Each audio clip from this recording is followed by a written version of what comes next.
All right, all right, all right.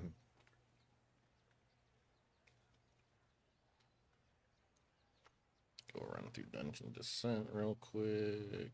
Oops. Get these started.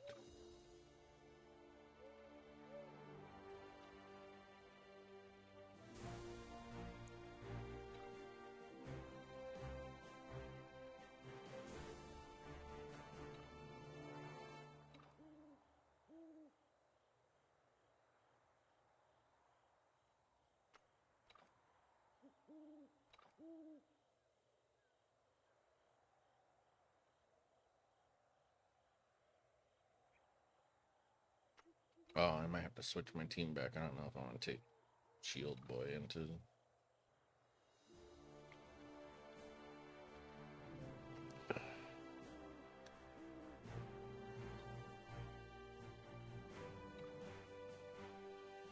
Valley of Conquerors.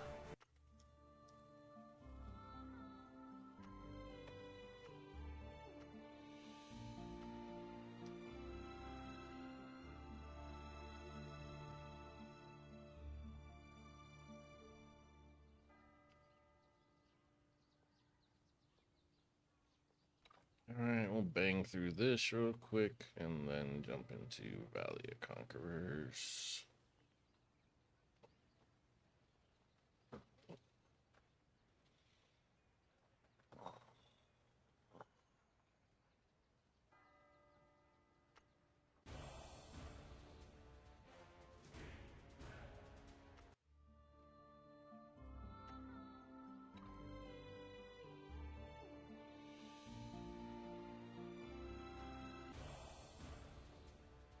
Oh my god.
What the heck?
Oh, we lost. Oh, we lost the Shield Boy.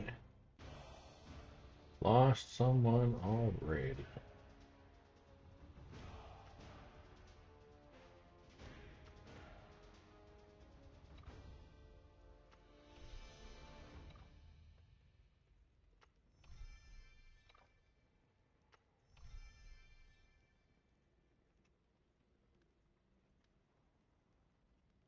Ever?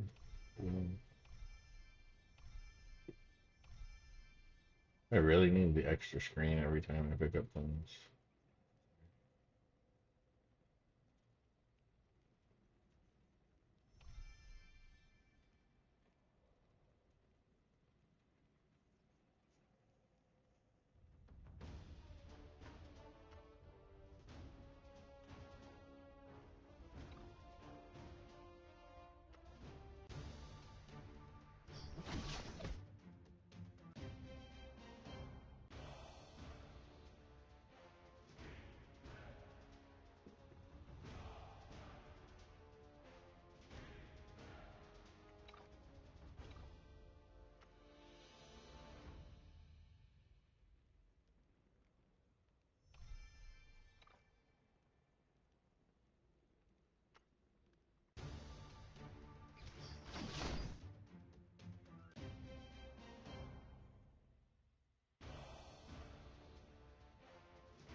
Ah, fuck me.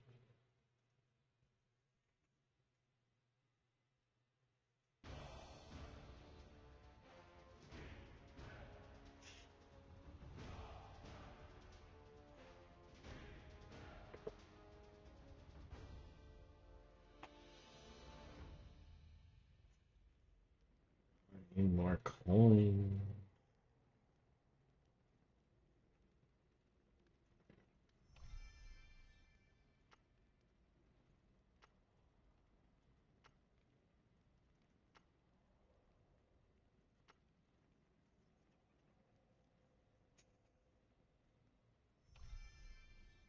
And I don't know what to do.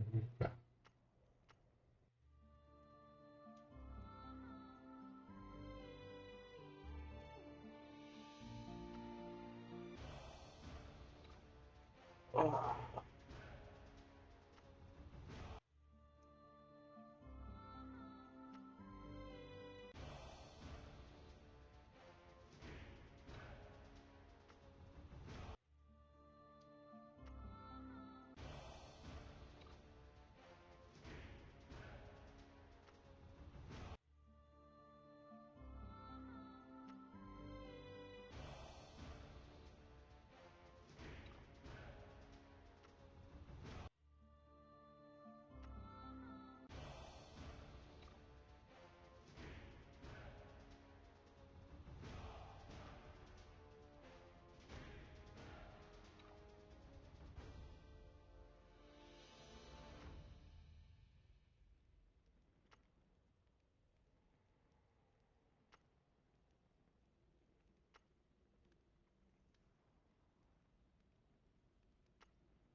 Oh, look, I got another one.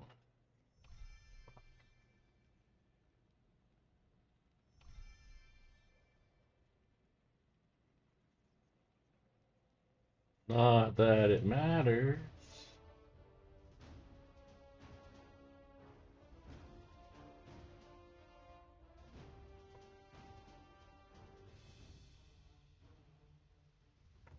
We want the boss. Gotta get the boss.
I just want to get to VoC.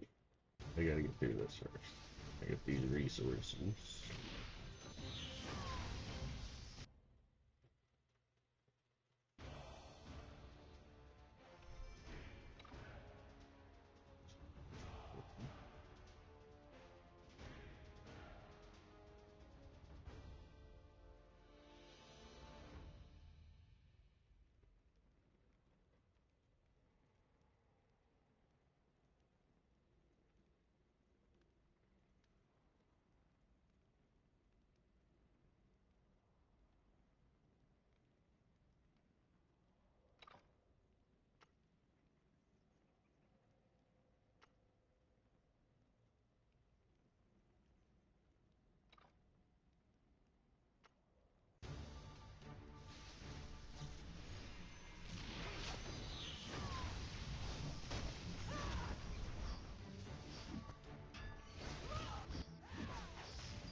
Alright, come on, let's find the boss. I really hate searching for the boss.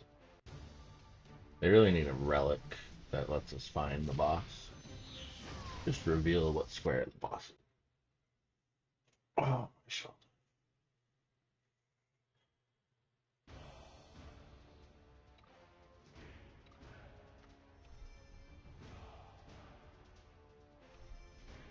Look how accurate this pointer is.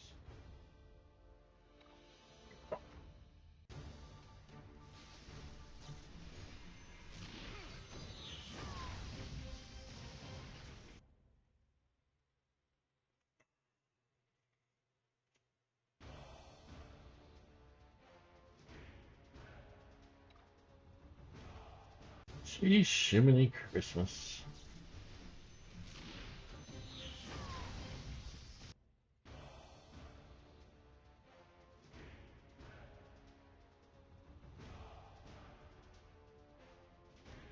Lag much?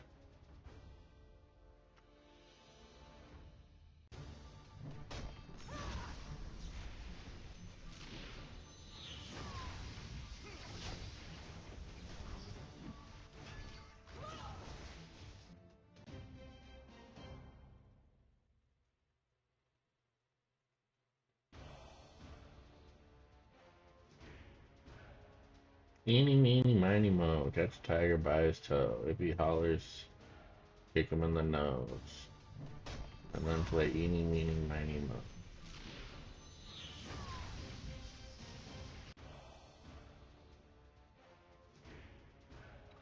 Hey, we picked right. We picked right.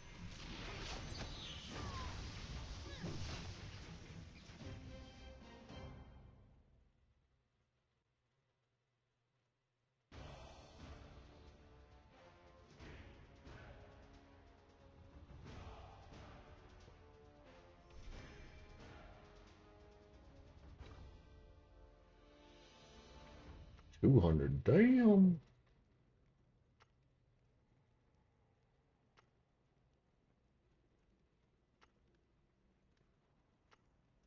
Don't know what to do with that.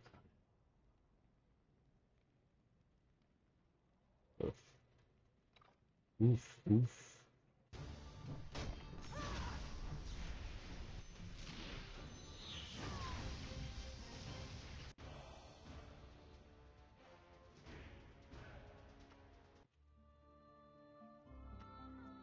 Alright, we can finish that later. Okay, fuck right now.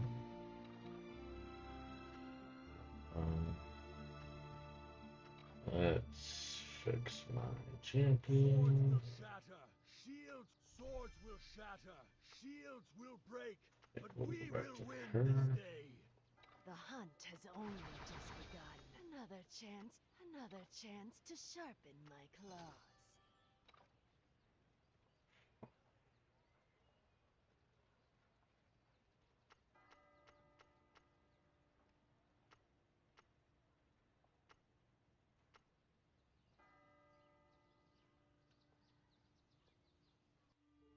We must all stand together for Novaria!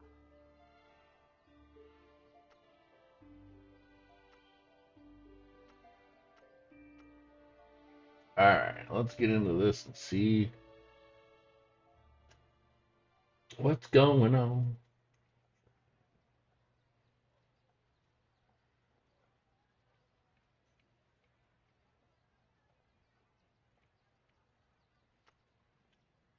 How weak am I gonna be?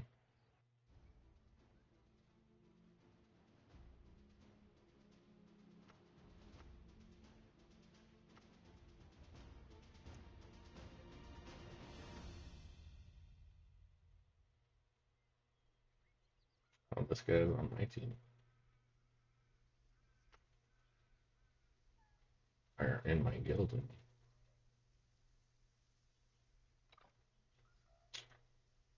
400 mil.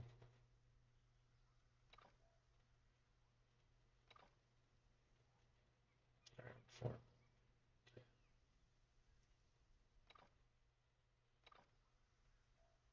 No, with my team. Let's find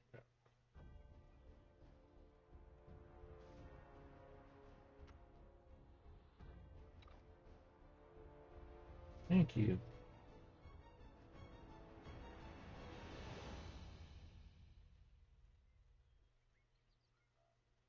Two though.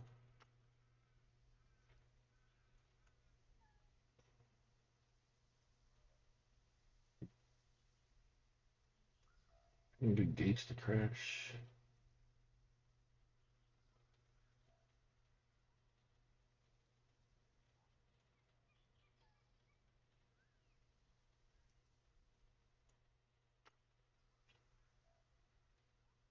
Oh yeah, that's a juicy one.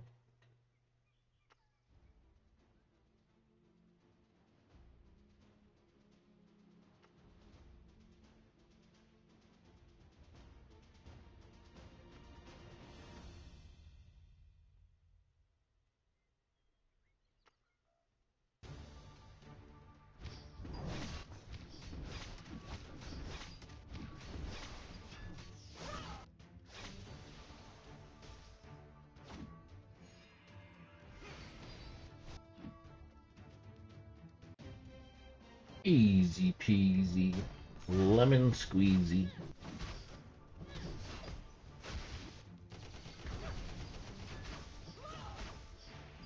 Who did the, oh, he has gold tone. Their server got gold tone. That must be coming next then. I think these guys are all like one server off of us. 1581, I think was.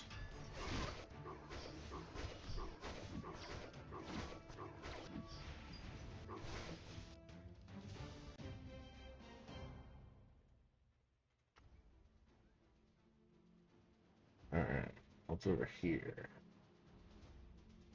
8. Are there any that are gonna wreck my yes, this one's gonna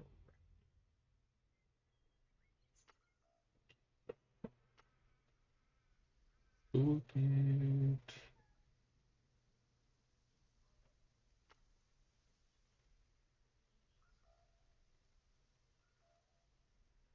Know where I am. Where's the center? Where's the center?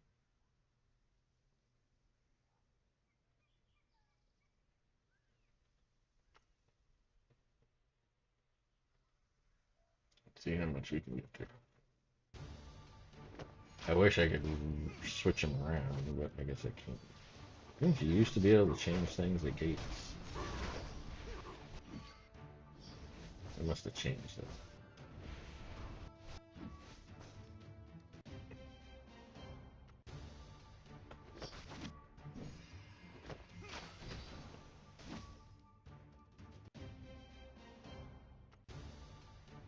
Alright.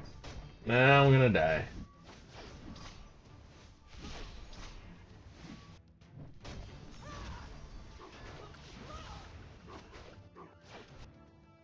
I am I it, no, no. Oh, wait, wait. We got it? Hell yeah. I don't think we're gonna get the rest of them. I don't think he can 1v5, but we'll see. I can't believe I took out that 4 mil team. Oh, I am not taking out this team. Holy cow. I am on healing ground. Can y'all stop freezing me so I can ult you, please?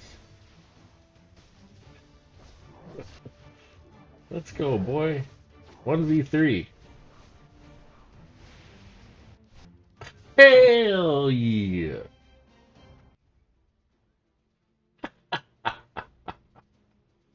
That was dope.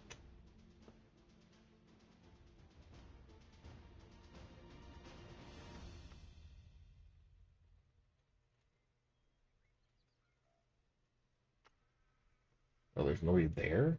What the hell?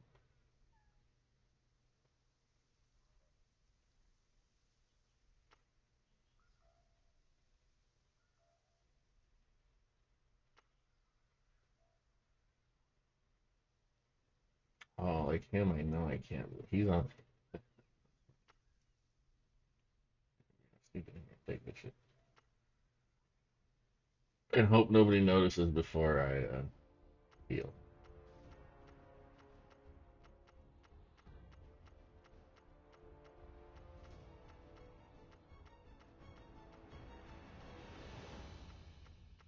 what in the bonkers?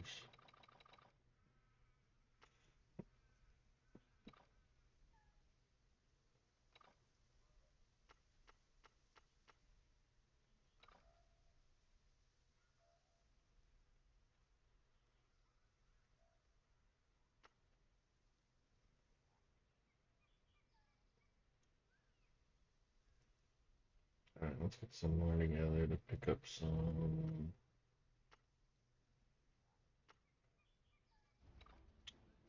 scripts.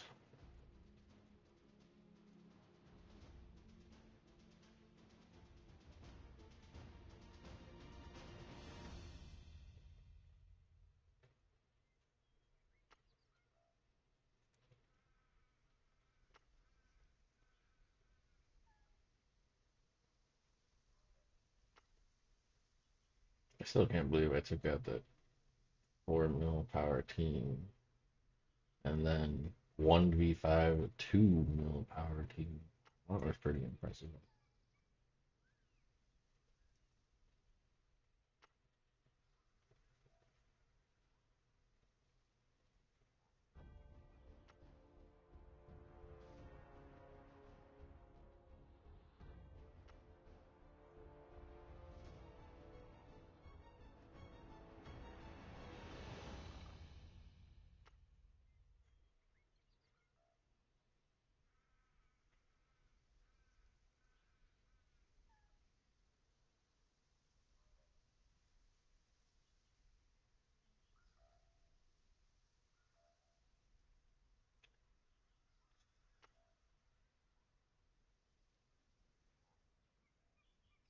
I'm gonna keep him.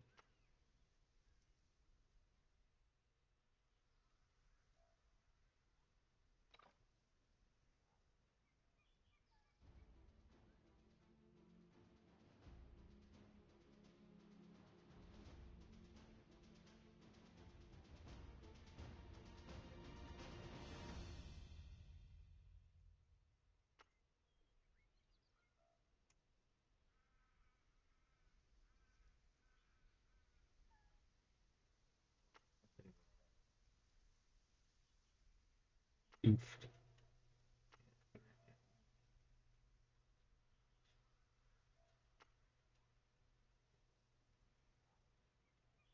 Darn.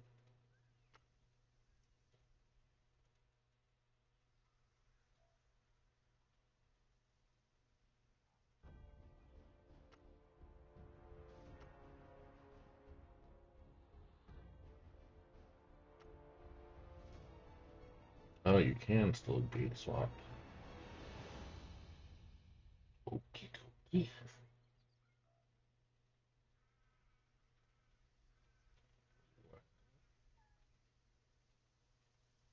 Yeah, for now.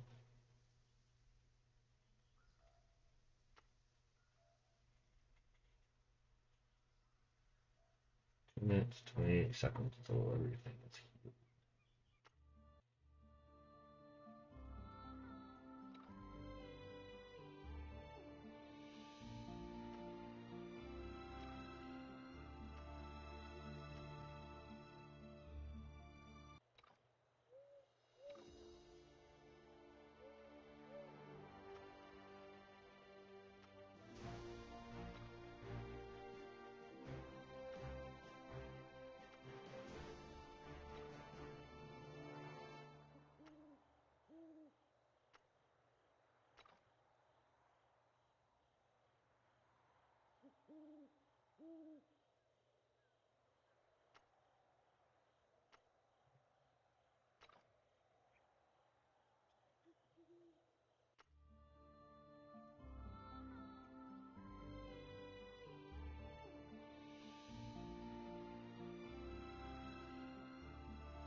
Pop me.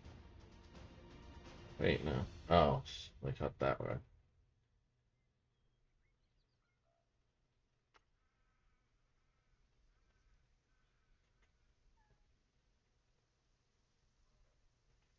$13 seconds.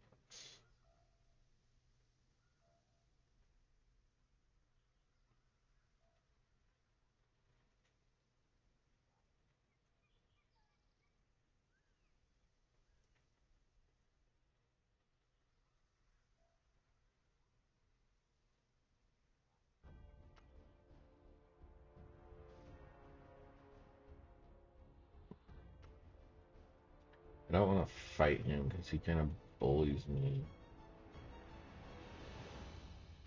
in arena right now. Where can I get some big points? One.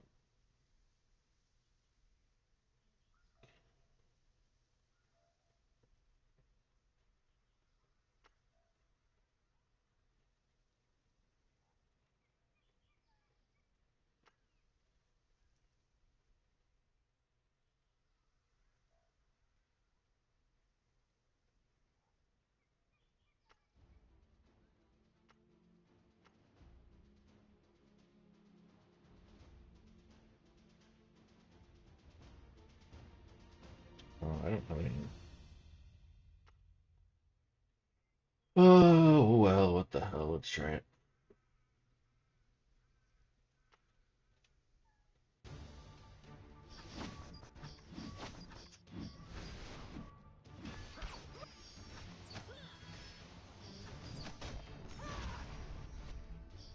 Got him. Oh, no, we didn't get him.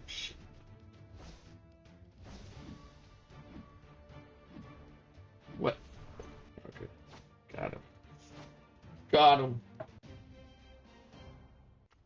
Barely, but we got him.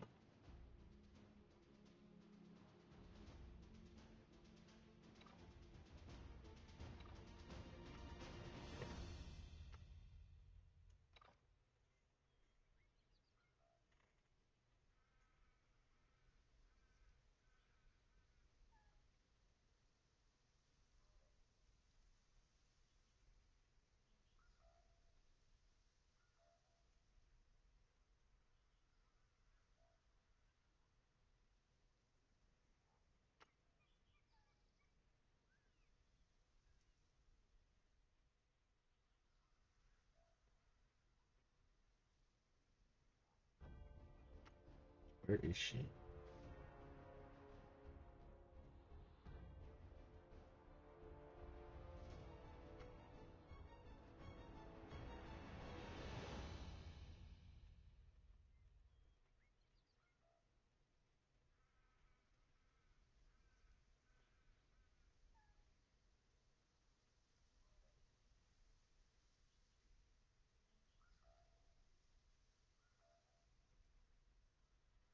What? Okay.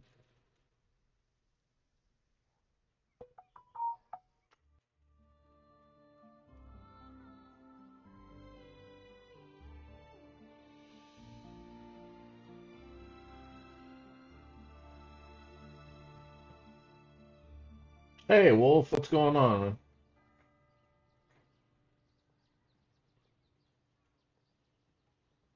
How is your night going?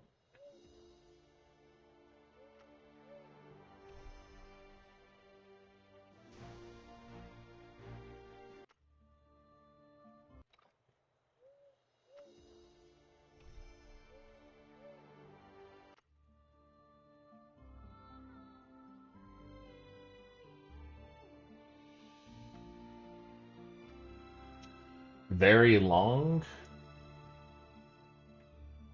Hey, Super. How's it going tonight? Welcome to the stream. Thanks for stopping by and chit-chatting. Work just never end. I know the feeling, bro. I know the feeling.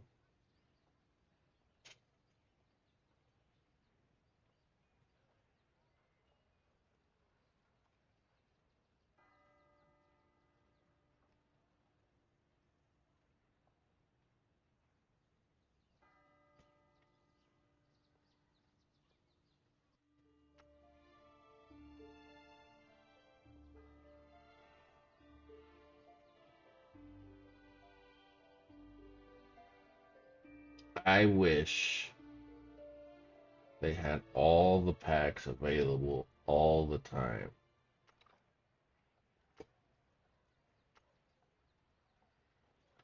My play choices shouldn't have to revolve around the challenges.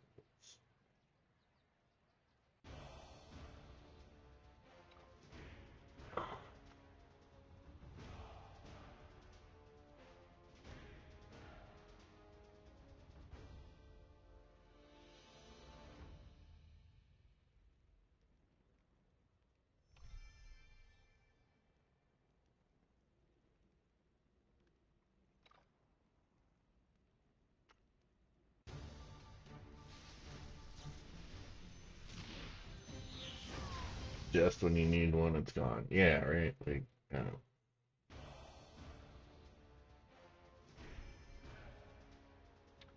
I really want to vigor up my people, but we haven't had the intimacy event yet. So what am I supposed to do?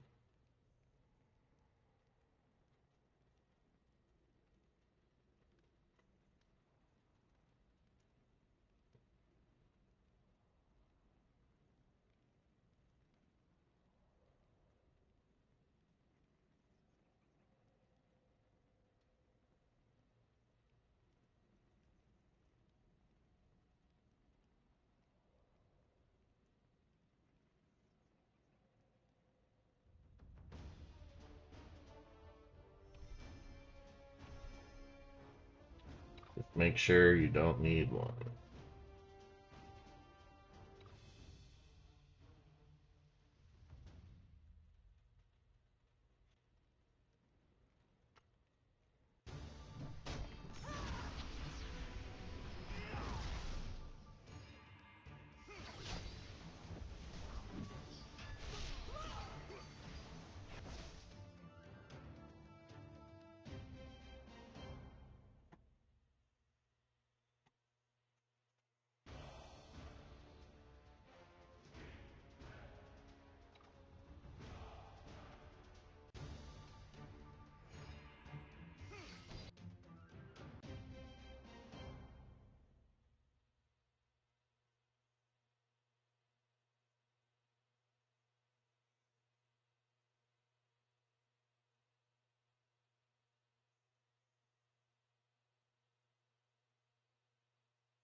Those were some really good VOC fights early.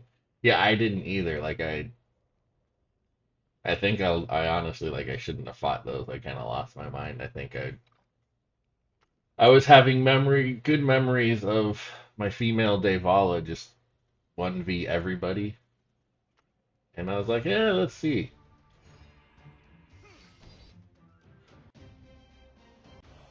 Like I still feel like there's no reason he should have been able to survive a 1v5 against a 2 million power team when my team is 2 million power.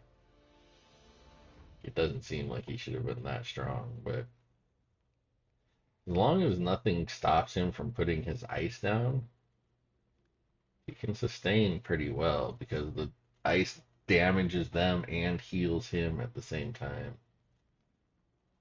It's just like I find he struggles the most when somebody is like staggering or stunning him out of his active. I'm just gonna slowly get my team to 12 star, take my time. No rush to get demolished more. Well, let me tell you, I typically would not have a team this developed at this point. Um, Even with the free resources that I got on this because of that event, I wouldn't have typically had a 15-star champion. Like, it was poor choice of resource management. But I knew it when I was doing it. It's not like I did it and went, oh, I shouldn't have done that. I knew what I was doing. But I just wanted to finish that jigsaw puzzle and get the mass. It gives me 5% strength, whatever it is. So, because I had those extra resources and I still had to get more. But yeah, I typically, like, whenever I've restarted on a new server, the first week is always the most miserable. And it still kind of is because I still kind of can't do anything. But I would have never had the team I have right now uh, in a typical setup. Just this one, I was chasing. I literally had to do 433 summons to get the stupid companion. So, like, I got a lot of fodder, and I was able to build out some champs, but typically would not have done that.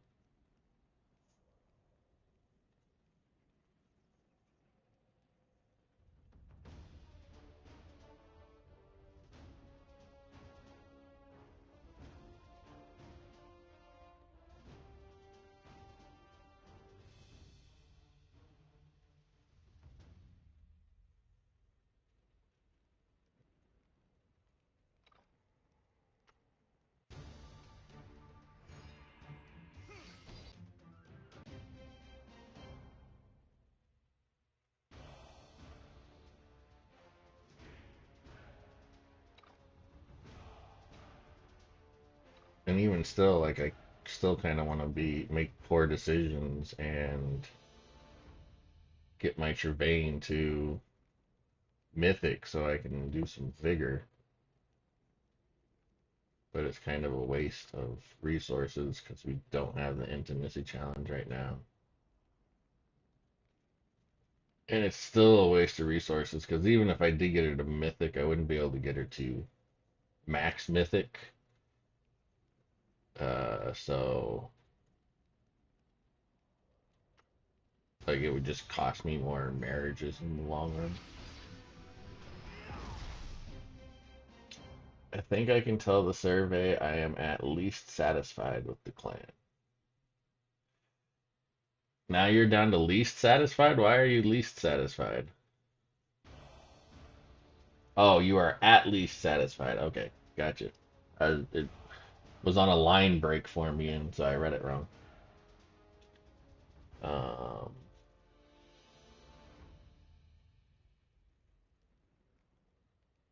Agreed, my team is still not all mythic, so I don't want to go.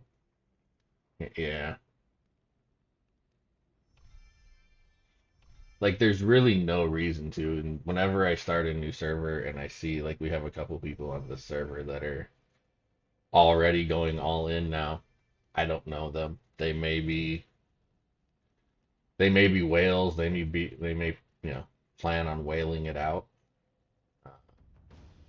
But I find more often than not, it's not a whale necessarily. It's somebody who's spending a little bit of money to try to get ahead, and they haven't taken the time to watch videos or anything about what's coming. But because of the restart thing, like, there is obviously some potential that some of these guys know what they're doing and know what's coming up.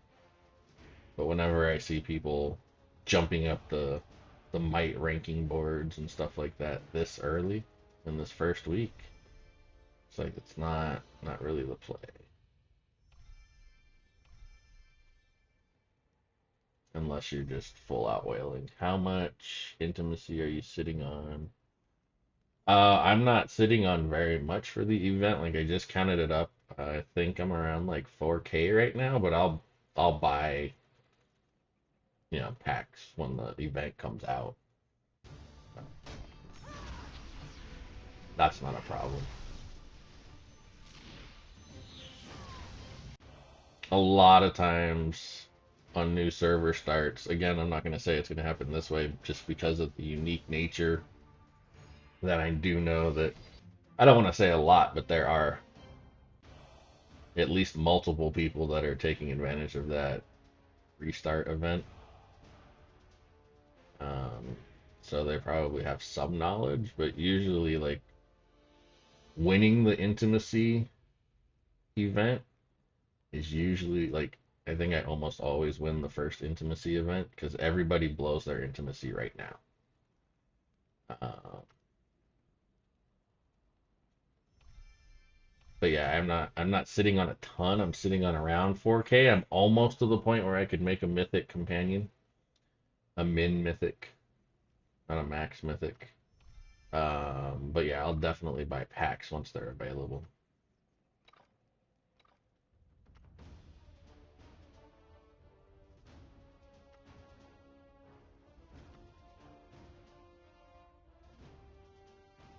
I could probably make an all mythic team, but the ones I want to use, the White Eye and Davala, are still legendary. Yeah, I mean, I don't want to necessarily underplay the importance of mythic, but I also, you could legendary is fine, especially if you have a mythic feeder, right? Like if you have mythic Tervain, so you can just marry mythic um, traits onto your legendary champions, then I mean, if you do that, you're really only missing one trait, and that's not gonna kill you. Obviously, it's weaker than having the extra trait, but it's not gonna like just make it not worth playing.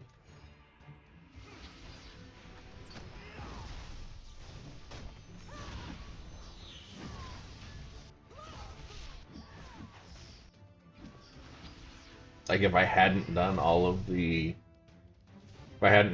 the rolls, all of the summons that I did on this account because I was trying to get the Akuna companion, and I was just going at it the way I would typically go at it, which was, little to no summons and stuff. That's what the plan would be that once the intimacy event hits, I would go mythic on the Trevain companion, and then I would just use like epic or legendary champions to fill out my team and just put mythic traits on them.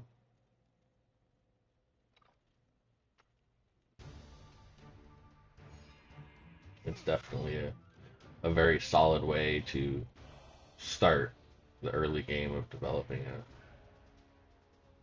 an account.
I don't have a mythic companion yet, still holding for the intimacy.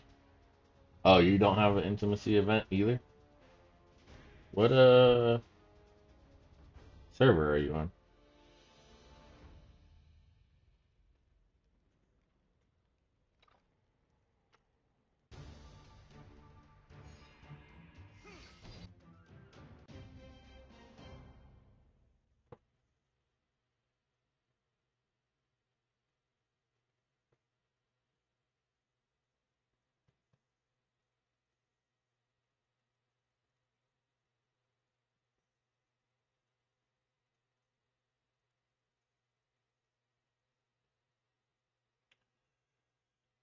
Beholden for enemy semitones. I have them M Zace, M Lionstone, F Acuna, F Boros, F Choir, and M Goldtone. All mythic. Um, which Boros do you have? You have F Boros. She's not a horrible tank. At least she wasn't. I mean, she's usable. She's better than some of the tanks because of her, all of her control, her stuns and everything. Like there's worse tanks you could have. I'll put it that way. Um, Zace is unplayable, really.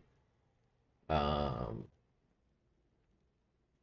Sadly, his silence just takes way too long to actually trigger.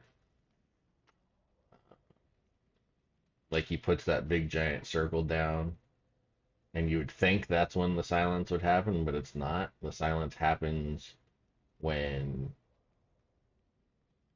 the thing actually explodes, I think. I forget.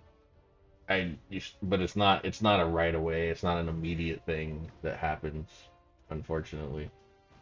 Otherwise, he would be because the size of that thing, like if his silence actually triggered when the ultimate triggered, it would be really strong. But it doesn't, so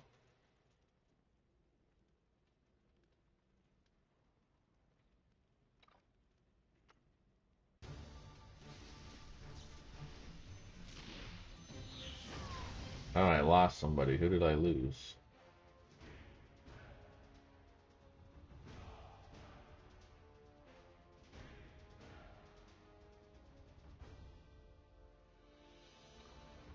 I lost two people. All right. That's what I'm talking about.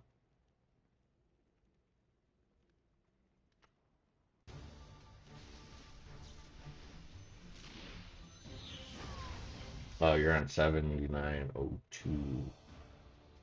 Yeah, you guys are definitely ahead of us if you already have gold tongue and all that stuff.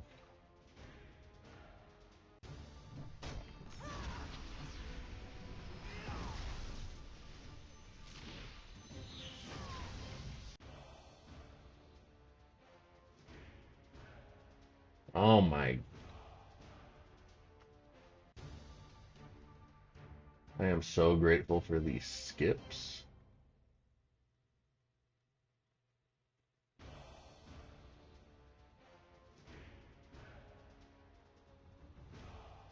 This is one of the worst boards I've had in a long time.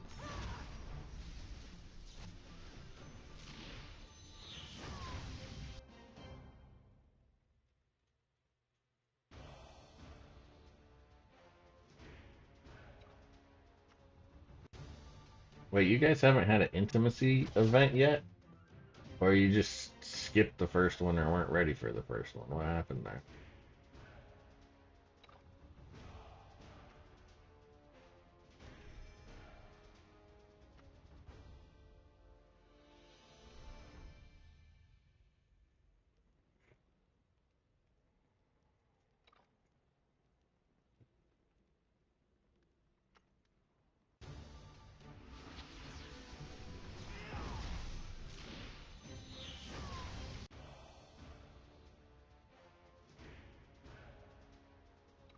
That's what we like to see.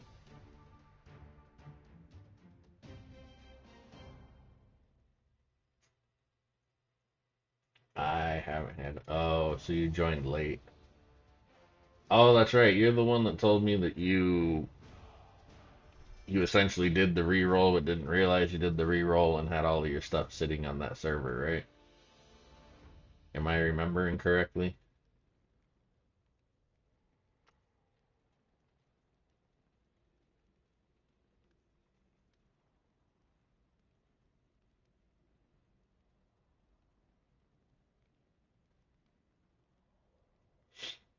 I remember the story. I just don't remember who.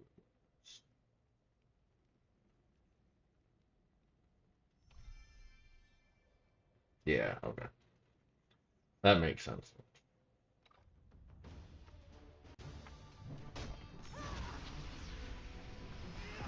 So you're playing catch up.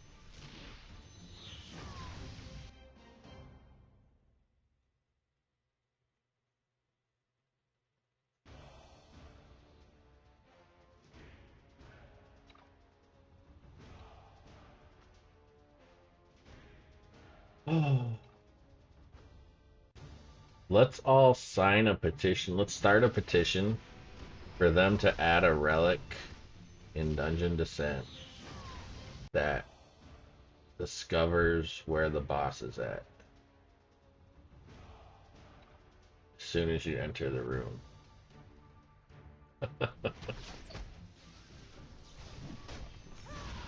Yes, I remembered.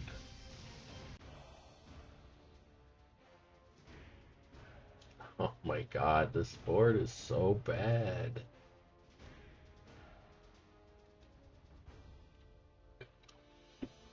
That's not even a good one to do because he's still gonna block that one. But oh, man. Fight multiples to reveal one stupid square.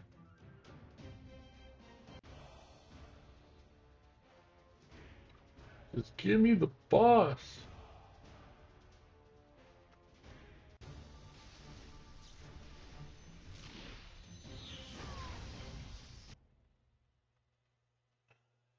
Bro, let me tell you, like, I might actually be willing to do that.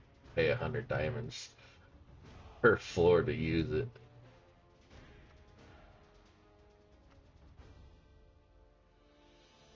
I think you get about 2,500 diamonds daily if you do everything. So I could sustain it with free diamonds. But I would only need it like once every 3 days. So yeah, I'd be okay with that. 50 sounds a little better, but I'd be like, I'd be willing to do 100.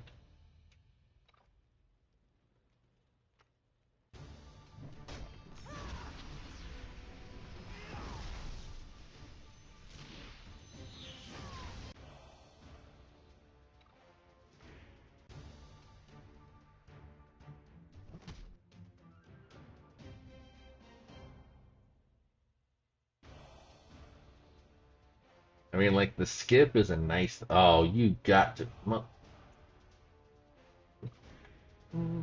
Oh my God, my whole team is gone. What happened?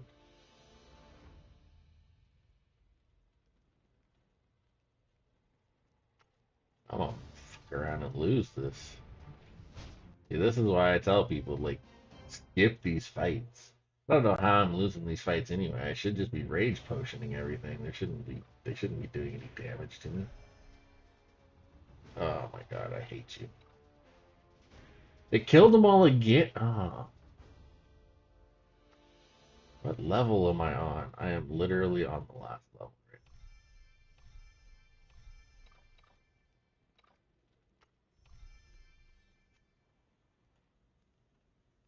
Oh, I have another lion still?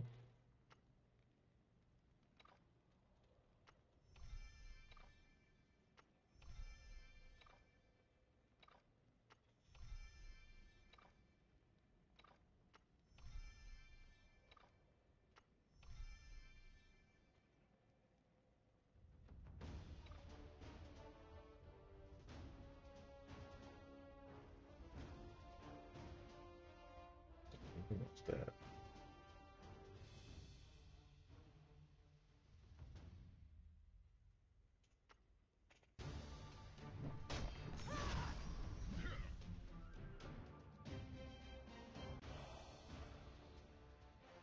Finally. Finally, it's happened to me. I won't slaughter this.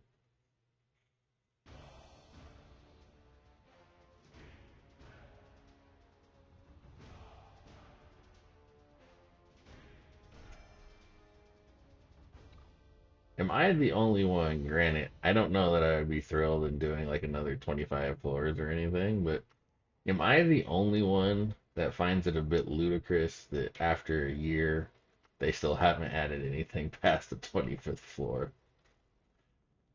Like, I thought they were going to expand on this for sure.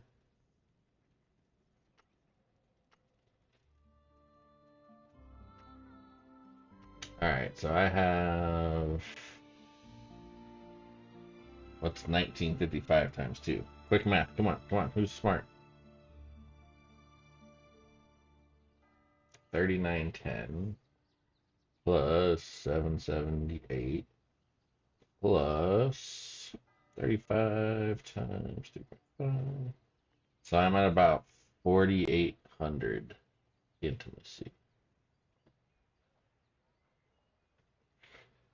How much intimacy would it take?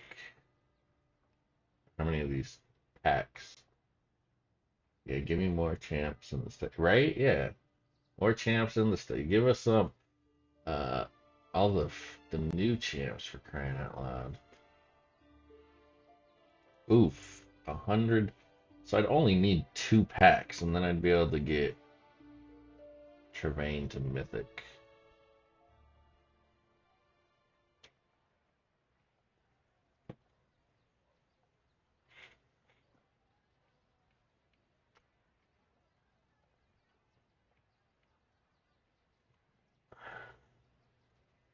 Oh my God, what is this team doing?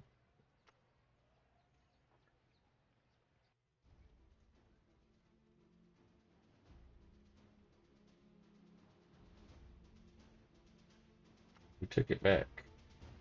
What? Get out of my tower! Your little freaking 963,000 team. Go away. Why is he not taking any down? Maybe we just have to attack him. How much is Mythic Trap? It's 5,000. 5,001 technically, but yeah, 5,000.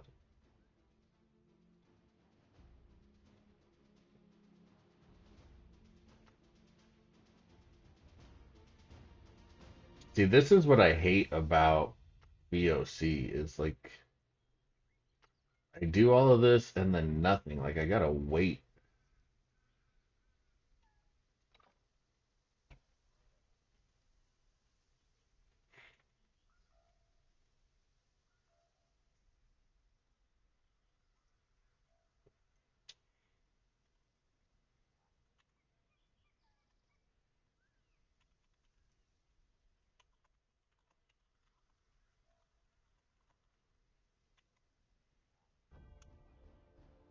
I'm in this guy's guild, by the way.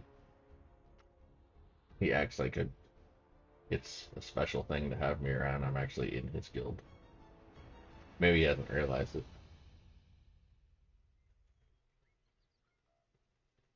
And I always disappoint the hell out of people in VOC because I lose interest so quick.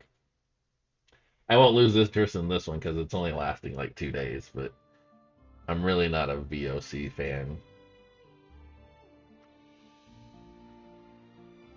Like on my old account, I got to the point where I would just join and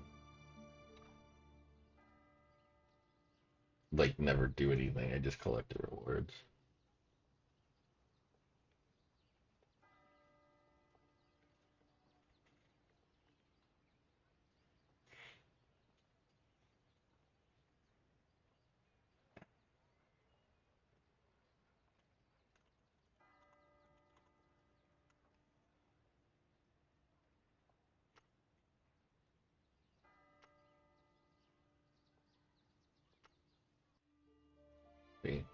He must not realize it.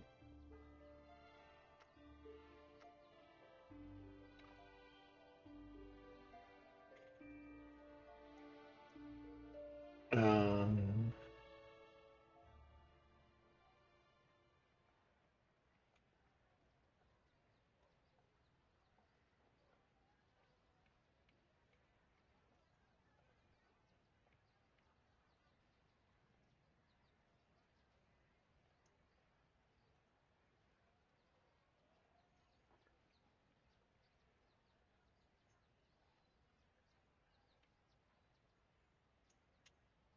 no, I hate this heart. I have peeps on my VOC team that do that. Yeah, I mean, look.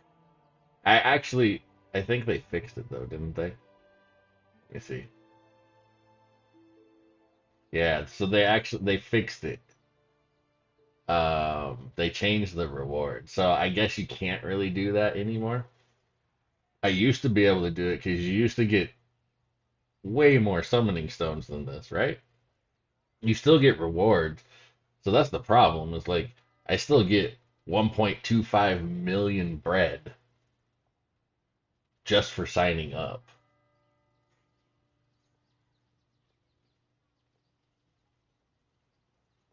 Um, so that's why I know it sucks, but it's almost mandatory for you to sign up for VoC because you get free resources for doing nothing. Uh, I, I am just more of a guild conquest fan. That's truth be told. I know I'm the opposite of everybody else. Everybody else likes to play Cubert. I don't really like playing Cubert. Hopping from box to box to box, just change the color.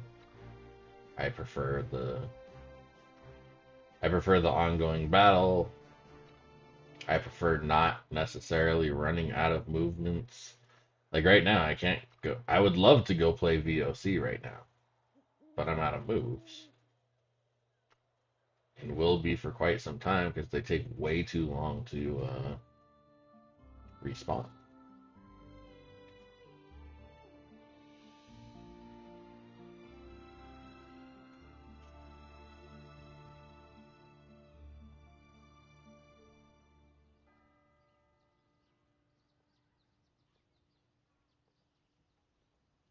I couldn't juggle VoC and GC at the same time. Why not? VoC takes like literally 30 seconds. You come in here,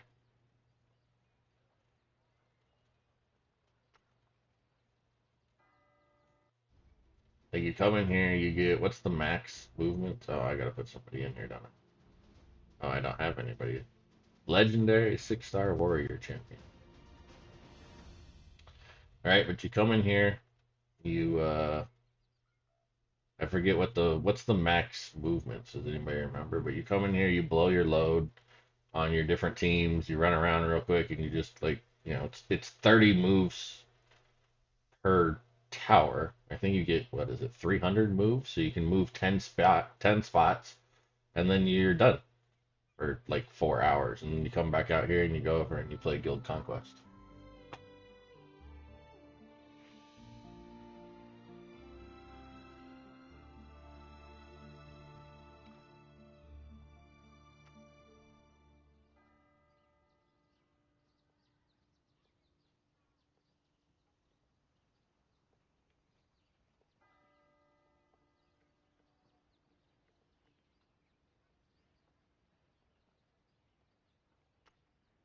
I just get stuck watching the maps. You mean on Guild Conquest? Or on which one do you get stuck watching the maps on? Like Guild Conquest, I watch the maps. Uh, but there's a reason to watch the maps in Guild Conquest, right? You can see teams moving, and that's why I like Guild Conquest. You can see the team moving, and so therefore you can try to plan a route to cut them off and counter what they're doing. I like that back and forth in Guild Conquest, although the movement speed tickets kind of ruined that. Don't get me wrong, when they let us use 2 movement speed tickets, that was fine. When they upped it to 5 and everybody flies around like a maniac, that kind of ruined it. But I like that back and forth. For GC, yeah. It's like you got to watch what's going on. It's kind of this always evolving thing. And then when you're done playing, you just kind of route yourself towards like the big tower or one of the gates or whatever you're going to try and hold while you're gone, and you let your team park there, and you come back, you know, whenever, a few hours later, the next day, and hope that you're still in the same spot.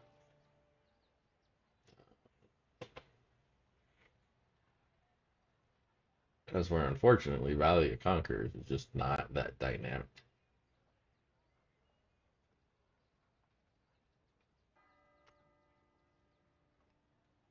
You know what Valley of Conquerors is?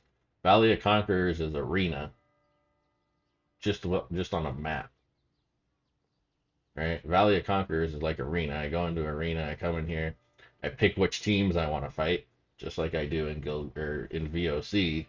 It's just instead of them standing here, they're like towers, right? Like the only added dynamic is I hate when it tells me I lost and I haven't lost. What is this? I didn't even I don't even remember fighting these guys. I don't think I fought these guys. They must have attacked me.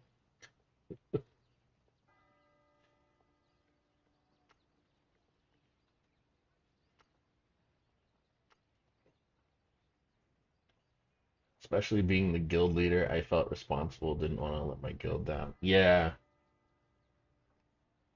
with me, it was like I was the not only was I the guild leader, but I was the biggest team. Um, and a lot of times, if I didn't show up or if I didn't pay attention, we couldn't win. There were some fights though where like I just couldn't because of work. I didn't have a chance to get in basically during the whole guild conquest until like near the end, and I would finally get in, and my team handled business, and yeah, kind of made me proud because I had watched all of them come up from nothing, right, building their teams from scratch. We didn't have any whales in there, like nobody spending anything. Everybody was building their stuff, kind of like your typical casual player. Um, and eventually they built their teams up to where we could hold our own against other casual type guilds. When we ran into guilds with bigger teams, um, I had to hold the fort down, and usually I could because a lot of nobody, there weren't very many people at the time that had 100+ vigor female Devala, and so I don't, there weren't too many teams that could handle my one champion when she was that broken. Summertide has the same problem with limited. What is Summertide?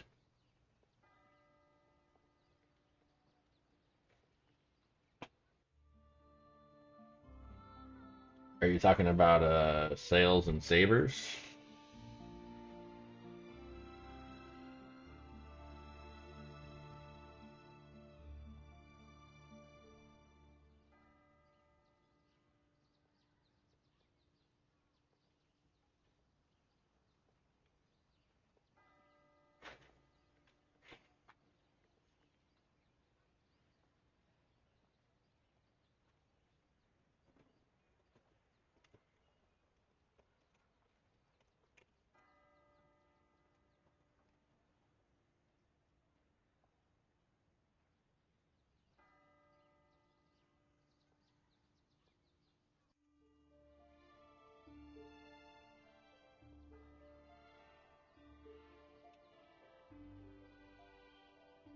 Summertide runs alternately with Sails. No, it's a different event. Oh, I never heard of Summertide.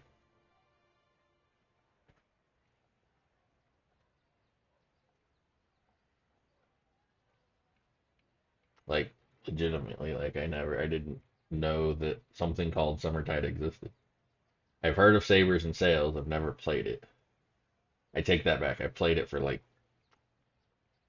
2 minutes until I realized that um, I forget what I realized about it that I didn't care for, and so I lost interest. But yeah, I legitimately didn't know there was something called Summertide.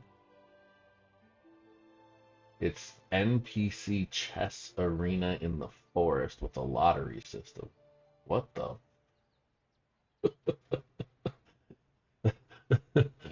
That is a very, very unique description there.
Hey, gods. Welcome back. You downloaded again, huh? You're a glutton for punishment like me?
You put some screenshots in Discord? All right, I'll check them out. Uh, I'm pissed I just missed the Akuna clan. Oh, you just. Oh, man. Yeah, it's a pretty good clan. Male Akuna is really good. I've been told female Akuna is really good when you get some constitution on her. I have not. Mine is still sitting at 4 stars, but even then, she still kind of carries her weight there. Use roulette. You could use the roulette to get the champion. Although my server, this we didn't get that roulette that you usually get after a summoning event. We didn't get it. Ooh, gotta run. Have a great. All right. Happy New Year, Super. Thanks for stopping by. Hopefully you will stop by and join us again another night.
Yep, 30 days of streaming. That is the goal every day. And I'll tell you what, tonight is definitely a testament to that because my back is in so much pain right now. I don't know what's going on. I could barely get out of bed today, but I still made myself sit down. I won't be streaming nearly as long as I have been the last couple of nights. Probably got like an hour left at most, but I kept to my commitment every day for at least some amount of time. I sent you something that may help on the next stream with your latency problem on Discord. All right, I will definitely look at that. I did find a setting in my Streamlabs that gave me the choice to put it like I put it on ultra low latency, but it still seems to be definitely lagging behind.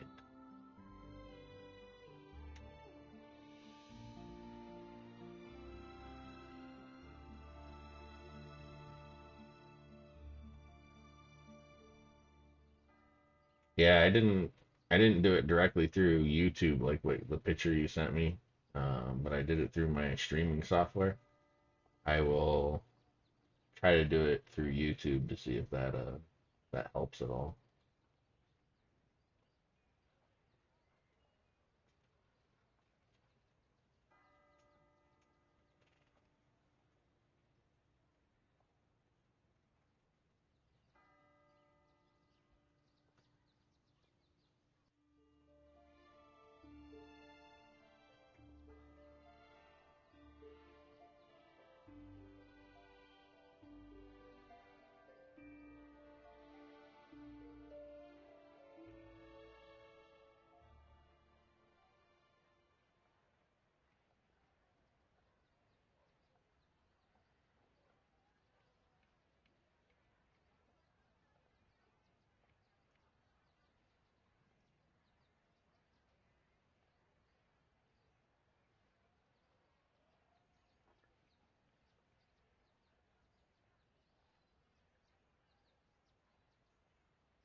do it through YouTube, it may cut quality, but if you want to interact, it might cut the 25-second lag to 5 seconds.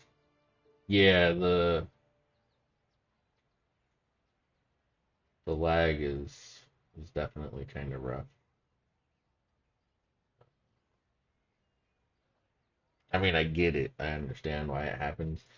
It's just hard to, as I'm sure you know, but it's hard to have a conversation when I see your responses in the chat room in real time, and I respond to them when I see them in real time, but then you guys don't hear it for, you know, until 30 seconds later. And by then, like either I had to sit in silence and wait for a response, or I've just kind of moved on to the next thing, and then I got to kind of backtrack and remember what we were talking about. So yeah,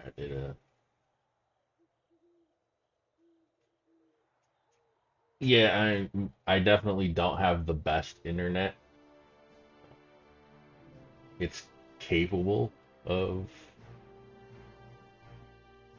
streaming clearly, but it's not like, you know, fiber optic or anything. It passes to get the job done. Yeah.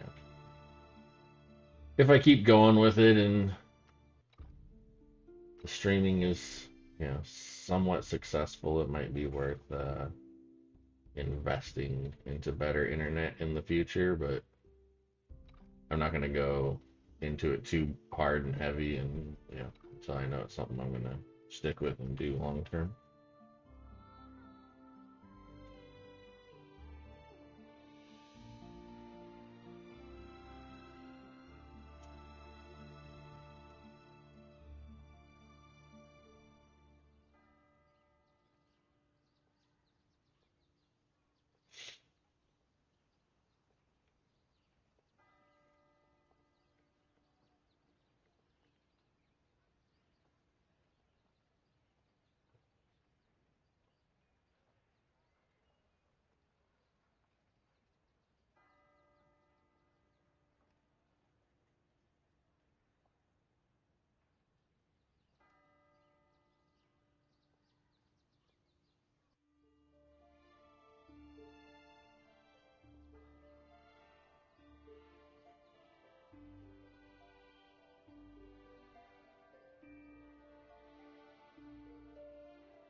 Yeah, and as this community, yeah,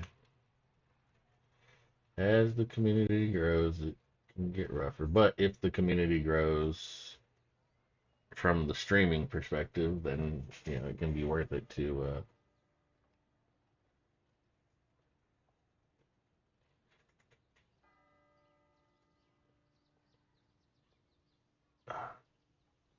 invest into it.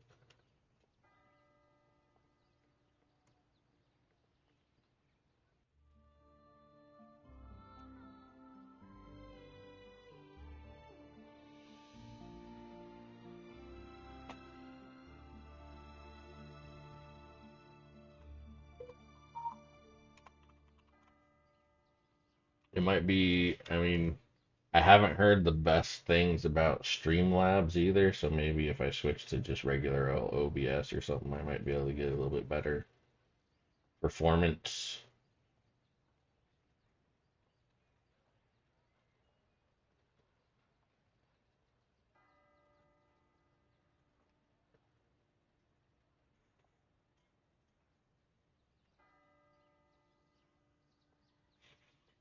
Just be sure. Yeah, I mean,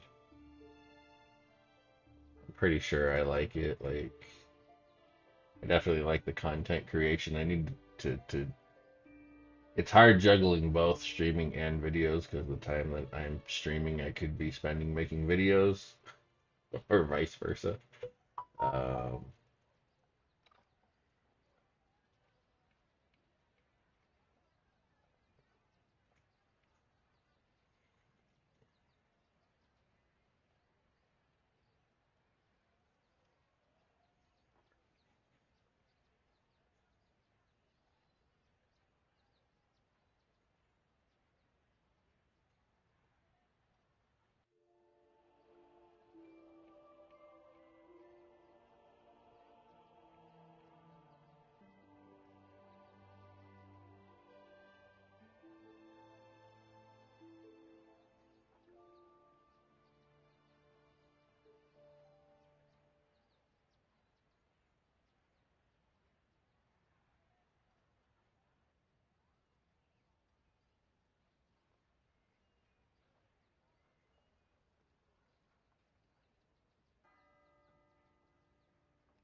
what could VOC? I have no idea what VOC could possibly be censored for.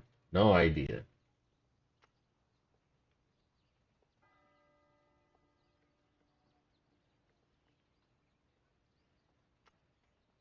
I mean, there's always going to be certain words and censors that get caught that aren't meant to.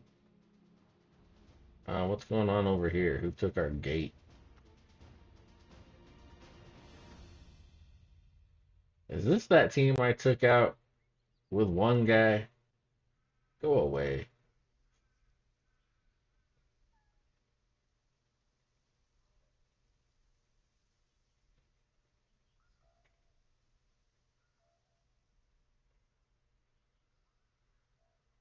What is the refresh on this? God, it is so slow. It doesn't even tell you. Anybody know what the is it like 1 point per minute? Is that what our refresh is?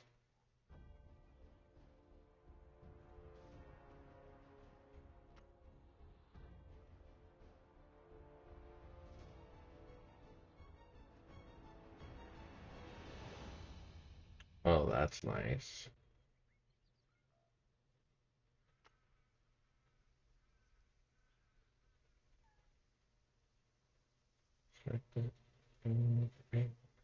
Sheesh, this guy has 42K. Oh, those are points. What are his teams? It's one big 4 mil team.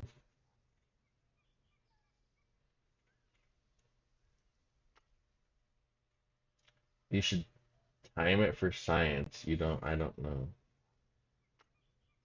I used to know.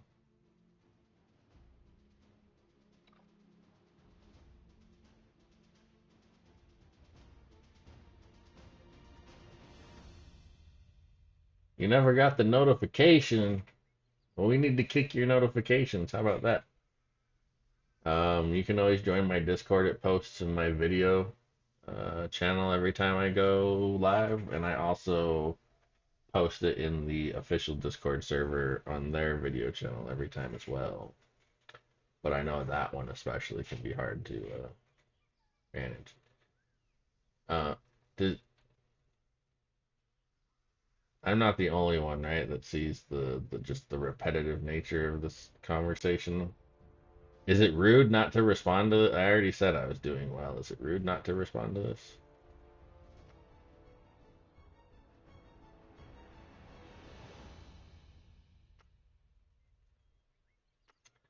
Like, come on, man. I want to go. Oh, yeah, it literally says right here, +1 action points, +1 per minute. I don't need to time it for science. It says it.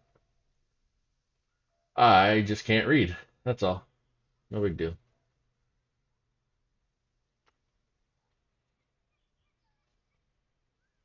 They're just excited to have you. I know. At least this one I'm participating in. Like sometimes I join them and then like I don't even make a move, so my name doesn't even show up on the team. Because I always feel bad when they get excited that I'm on the team, and I'm like, guys, I'm really not playing. I'm just here for the free resources.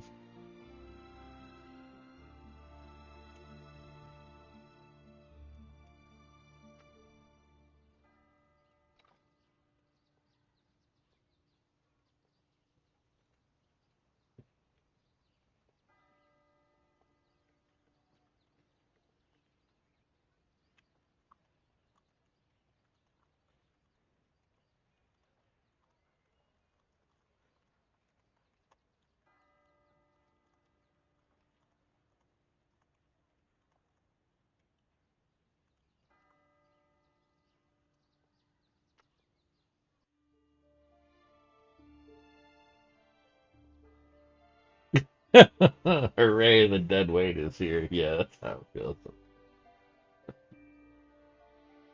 Yeah, it's me and one other active on my team at the moment. Rough going. Yeah,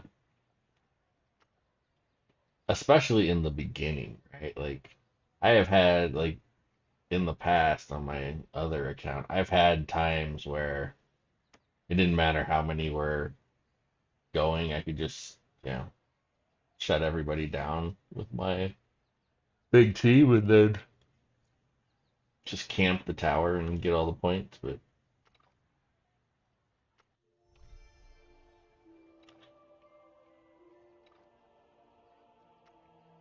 nobody's spending money.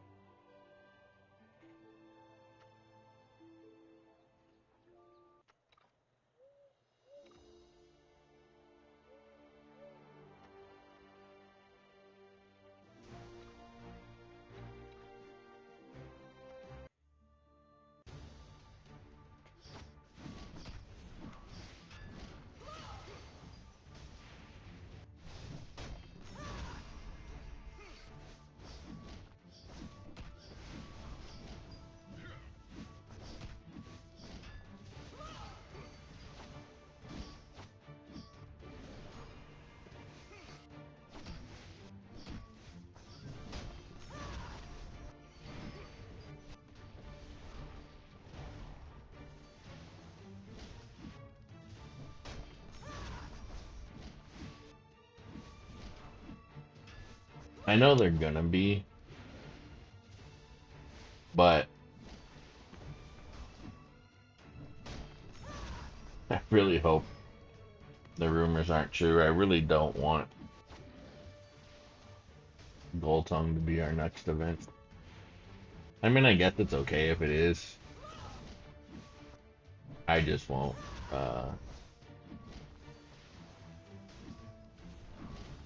participate in it. I'll let everybody else rush around and waste their resources trying to get them. Are you on the P? Yeah, I'm on PC.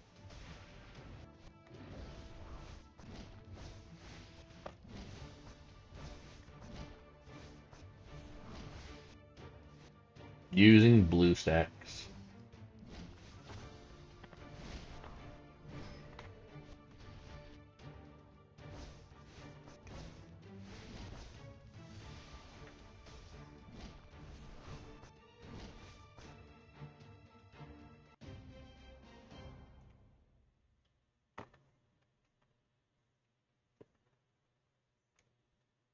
How am I viewing the chat?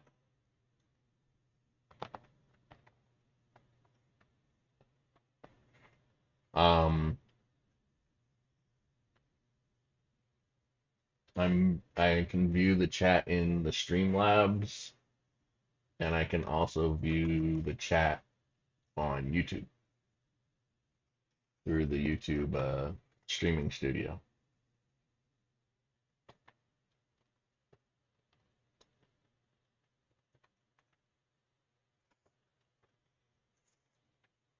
Oh, that's right. They do have a good clan trait, don't they? I didn't pull Gold Tongue either. Probably get the clan trait down the line. Yeah.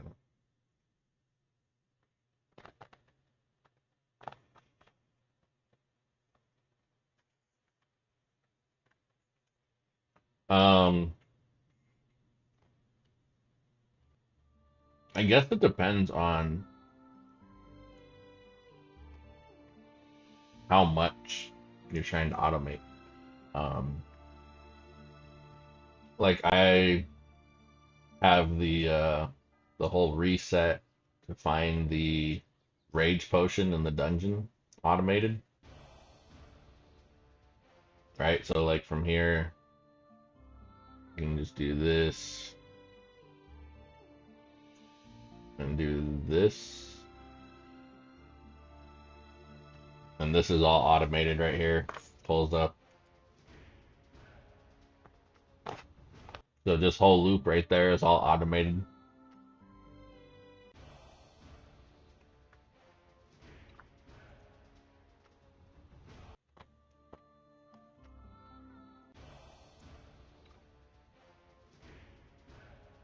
Um,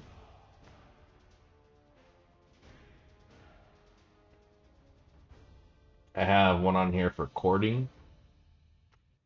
Because when I played before, they didn't have the quick courting. Perhaps They didn't we have could this stay option right here. quiet. Um, so I had it to where it would click on court and then click on OK and then hit back a couple of times to quickly escape out of the screens and just keep repeating that.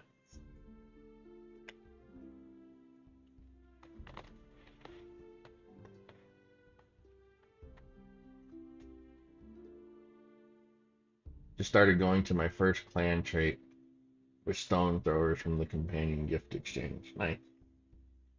You slick Bettis. Um, I don't know if it saves time as much as it saves my hand.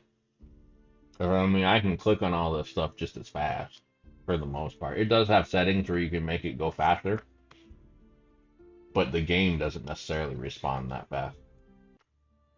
Um, I actually had even more stuff scripted on my phone.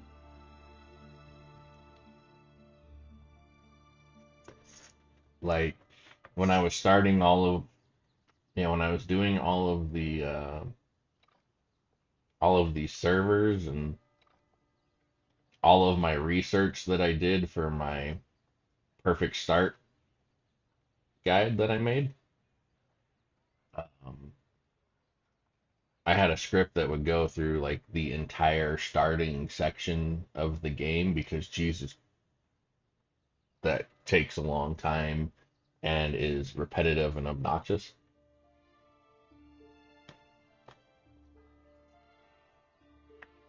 Um, so I had a tap script for that.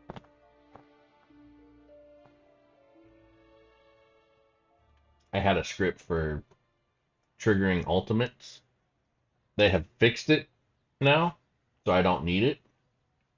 It looks like the when you put it on autoplay, the ultimates trigger instantly, but they used to not trigger instantly. There was like a 5 or 10 second delay, and I think it was trying to do some kind of intelligent uh, triggering of the ultimates, like triggering it at the right time or something. I don't know what it was doing, but it wasn't an instant trigger. And there were so many times where the reason I lost in campaign was because they weren't triggering in time. So I set up a script that would just hit all of the ultimate buttons over and over just so they would trigger instantly. And I actually played it on manual mode instead of auto mode.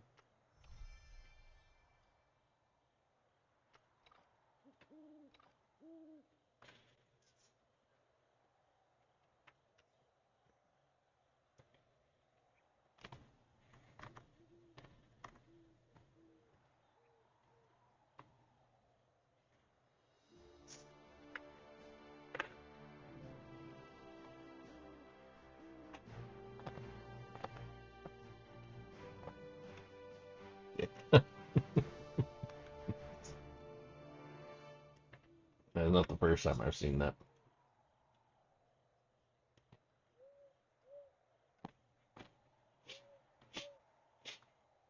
But yeah, I do like that. He is kind of a dick the way that he plays.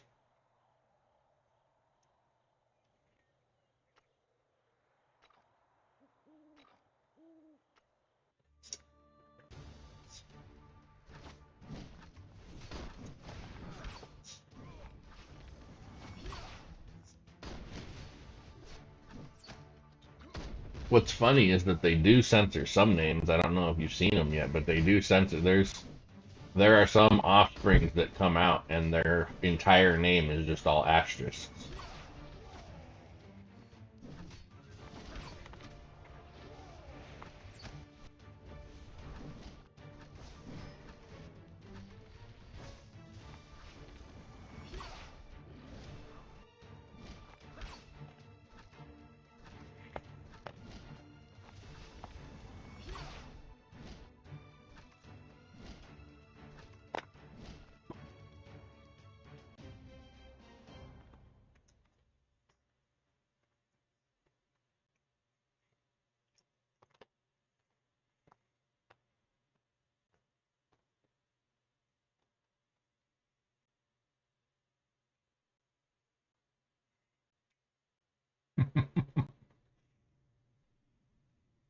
Actually, if you, I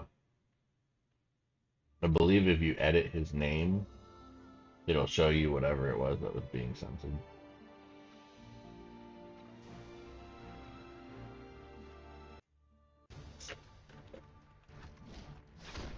His or hers.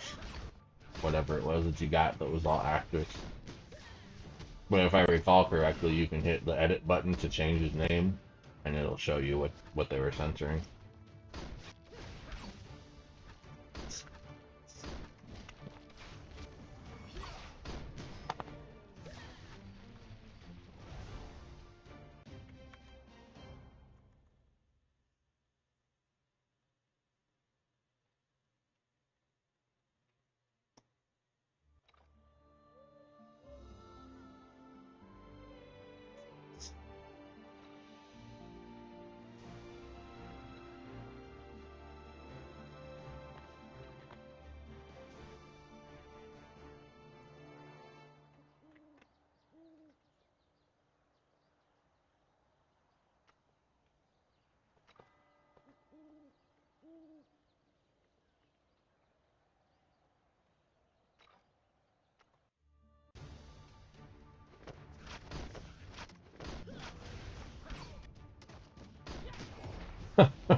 Badass Snorlax. I think you only get it in the air building. I believe, once you like mature them, the name is locked in. Do I have anybody in here? Yeah, see right here, if I click on this, I can edit the name. So, but I think that this is once you fully develop them and they graduate into adulthood and they're in your champion pool, you can't edit, but you can edit here.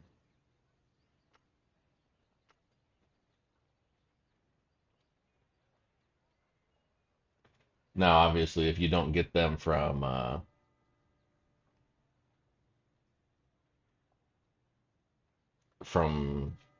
breeding, then you can't edit their name. It's one of those random things. But if you do get one of those with the asterisk from breeding, yeah, you can. I believe you can click on this, and then this box right here, it'll show you what the name that they are filtering is. Which probably makes no sense to filter. It's just, yeah.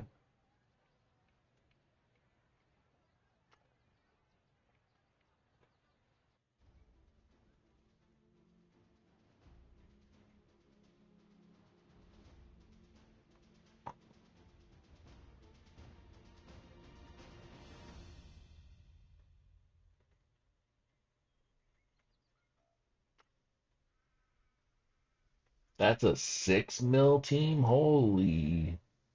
I don't know if I can beat that one. Of course, I said that a couple of other times, and I just.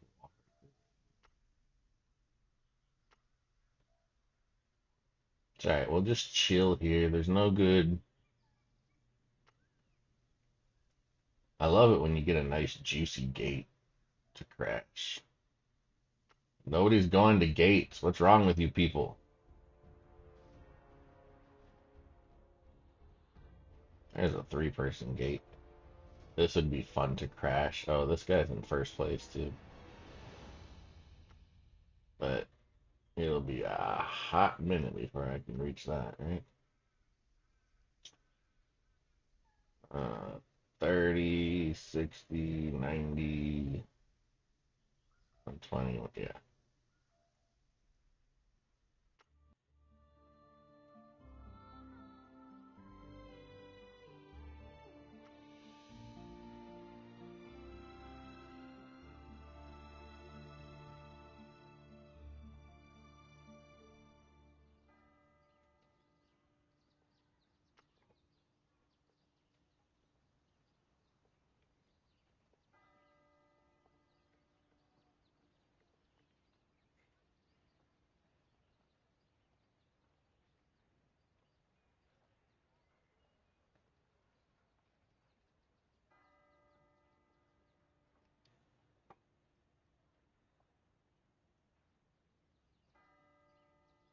I don't remember if I asked anybody before, but what is this thing?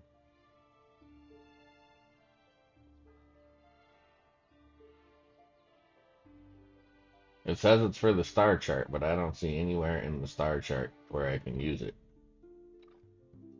Like this one takes these purple ones, and then all these takes this mythic one. What do I use this one on?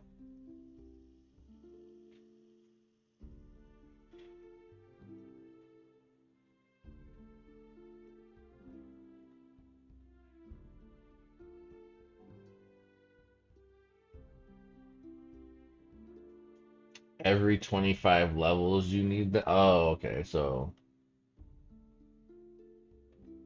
is it for all of them I need them or just this one?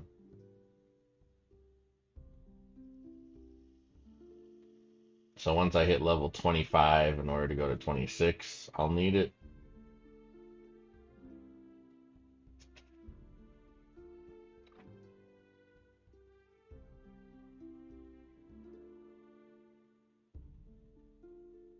So we're gonna get Loom on day 15. We're on day 5 or 6. We got to get Gold Tongue soon because the servers that are right before us already got it. I really want these two. I don't care about this one, although their trait is.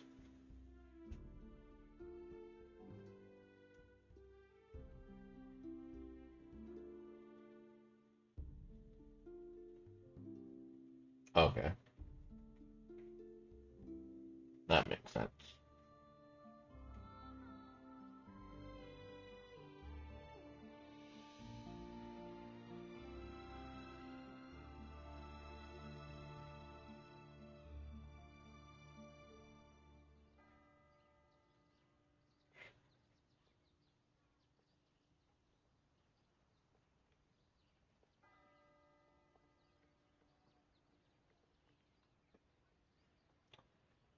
Um, it's a good question. I don't know.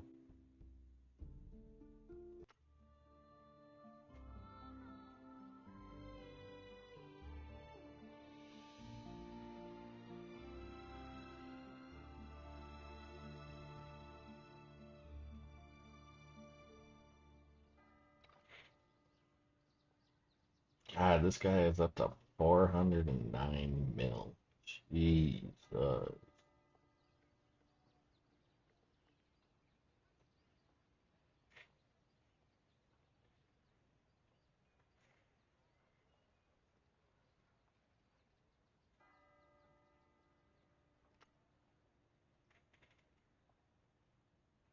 And he's on 1828. How the fuck? That is insanity that he got all the way to 1828 in the first week.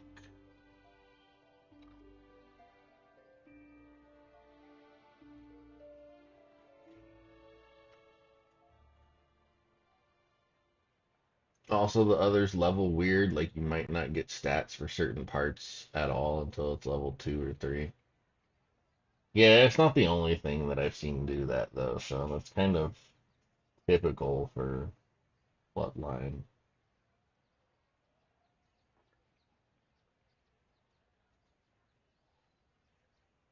They do it in some of the champion skills. If you watch when they level up, like I forget which champion it was, but there was at least one champion that had like a gap of like 2 or 3 levels in between the stats actually increasing.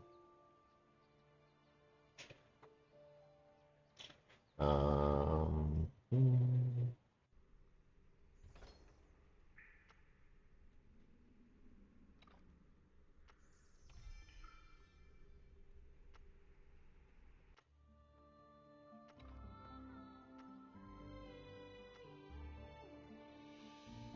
Usually at 11th or 12th level, yeah.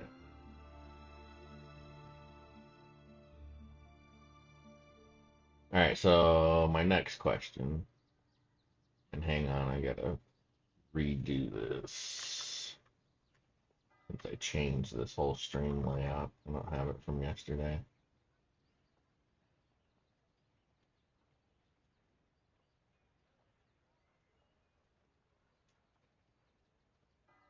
Ugril attack speed jumps is 1. Green Archer Girl ult jumps it. That level is another, yeah.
So I have a question that some of you might be able to fill me in on. As soon as I can get this stupid shit to work. There we go. Alright. So I was looking at this and I'm looking at the clan traits, right?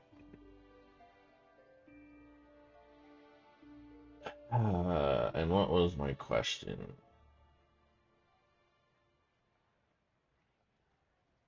Why?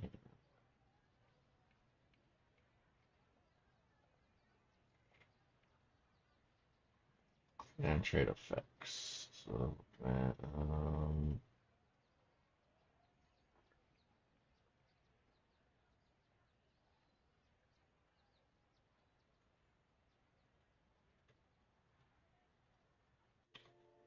crooked fins, right? Crooked fins, when taking damage, reduce the enemy's attack speed by 25% for 4 seconds.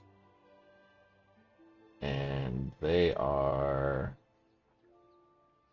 that's considered a S tier, right? The S tier clan trait on this. Now, the parade is only considered B tier,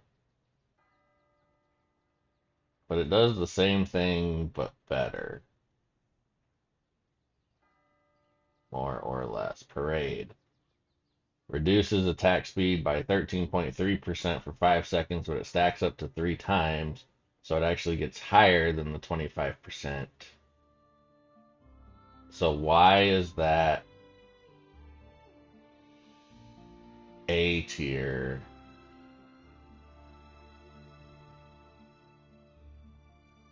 B tier when essentially the same trait over here is S tier.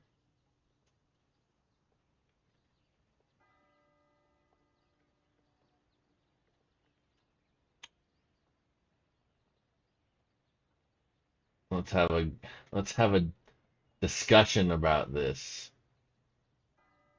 and also just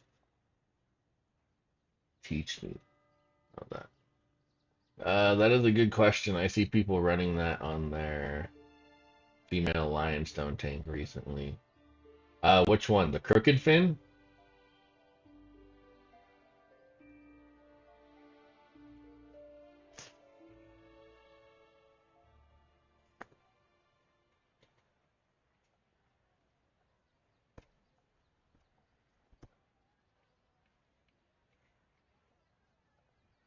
People be dumb. I don't know that. Like I'm just yeah. So to me, like crooked fin makes sense on a front line, right? Because it's only doing the attack slow when they're being attacked. So your back line probably isn't being attacked as often. Um, in most cases, the exception obviously being champions that jump onto the back line right away, like male bug. Um, so I'm not saying that the crooked tail, crooked fin, whatever, yeah, crooked fin. I'm not saying this is a bad one. I would actually agree that any in this game where attack speed and enemy generation is like king, I I always thought the attack slow was a great counter for that. In fact, when the parade came out, I actually took their champion all the way up to 22, which took a stupid amount of intimacy because there's 3-star, but I took it up to 22 because I wanted that trade at 22. Um, I just don't understand why it's considered so much lower when it does the same thing but better as far as like percentage wise. Um, I guess the like I would put the parade stuff on the back line, maybe even the mid, and then put the crooked fin on the front line. I'm just now starting to do clan traits for the first time, so this is great info for me to learn. Yeah, I mean, to me, like, I would make them equal. And if you want to say, well, if the parade doesn't work for everybody, um, like, I could argue the parade only works for one target at a time because it only works for the target that that champion is attacking, as where the crooked fin could affect multiple targets if your champion is getting attacked by multiple targets at the same time. Sure, but um, that's also unreliable. I I would argue that they're probably like I don't know that you can call it a must have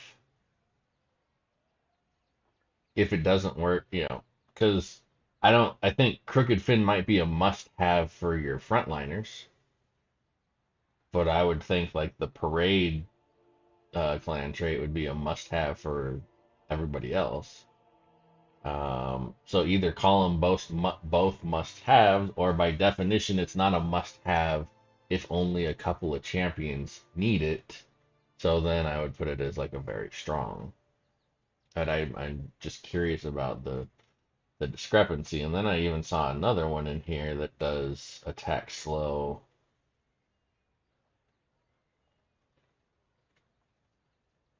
somewhere.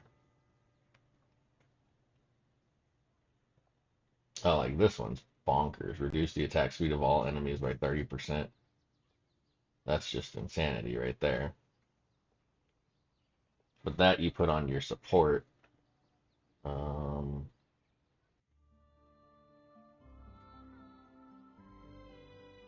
I swear I just saw another one that was doing it.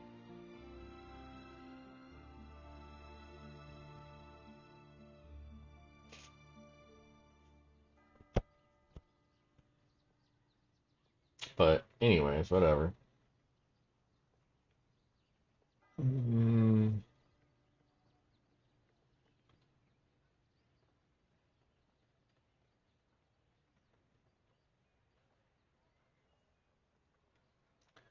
I'd have to dig into the Discord and look. For all we know, the text is straight up wrong, or it works in a way that we aren't aware of. I'm not necessarily like, I wouldn't necessarily be surprised about that. What I would be surprised about is if iGod had not put the proper description on his sheet. You know what I'm saying? Like, if we have discovered that it's wrong, if the text is wrong, I would assume that he probably at least would make a note of it on his sheet instead of just repeating the mistake. I think it might be the stacking is more difficult to stack, so it's B tier. Might just be the stack. Okay. Why is it more difficult to stack? I mean, if you're attacking a target, you just have to attack them 3 times and then it's stacked. But yeah, I guess needing to attack them 3 times. But I guess it lasts for 5 seconds versus 4 seconds. I guess I don't necessarily see that as difficult to stack, but yeah, I guess that could be a good argument, Wolf, is that it has to stack in order to be better. But all you have to do is land it twice. You have to make 2 attacks to be at 26.6%, which is still better than the 25%. And this one, you have to actually be getting attacked. Your backline is not getting attacked. So they're applying 0 on this one, as where every champion is attacking somebody, right? No champions just stand there and don't have a target. Everybody has a target, so everybody is attacking. So while this is not going to apply all of the time because the backliners are not going to get attacked right away, it's the frontliners that are going to get attacked. This is going to be applied all the time to some degree because in an auto battler game, there's no champions that aren't attacking outside of like being frozen or something like that. Mm, which one is demoralized again? I just found out that this one is much better than I thought. Demoralize. Segarek? Oh yeah, that one's psychotic. Reduce the attack speed of all enemies by 30%. Like that is what I would put as a S plus tier. Like that's just straight up broken. And then what's even more broken about it is you only have to have it on one champion. Like you don't have to have it on multiple champions. Regardless of how difficult the stacking is, just because it's stacking might make it lower. Yeah, but 2 ranks lower? Right? Like if it was S versus A, then okay, but S versus B? Yeah, good possibility there too. That's a lot of data to constantly comb through for him. Is it true that the active gives more energy than normal attack? I don't know. I've honestly never looked at that. And to be fair, when I played before, we didn't have a way of looking at that. We now do because they've added the numbers for energy. Um, let's see. We can find out maybe. Mhm. I don't want to pick on somebody too small here. Let me take some. Um,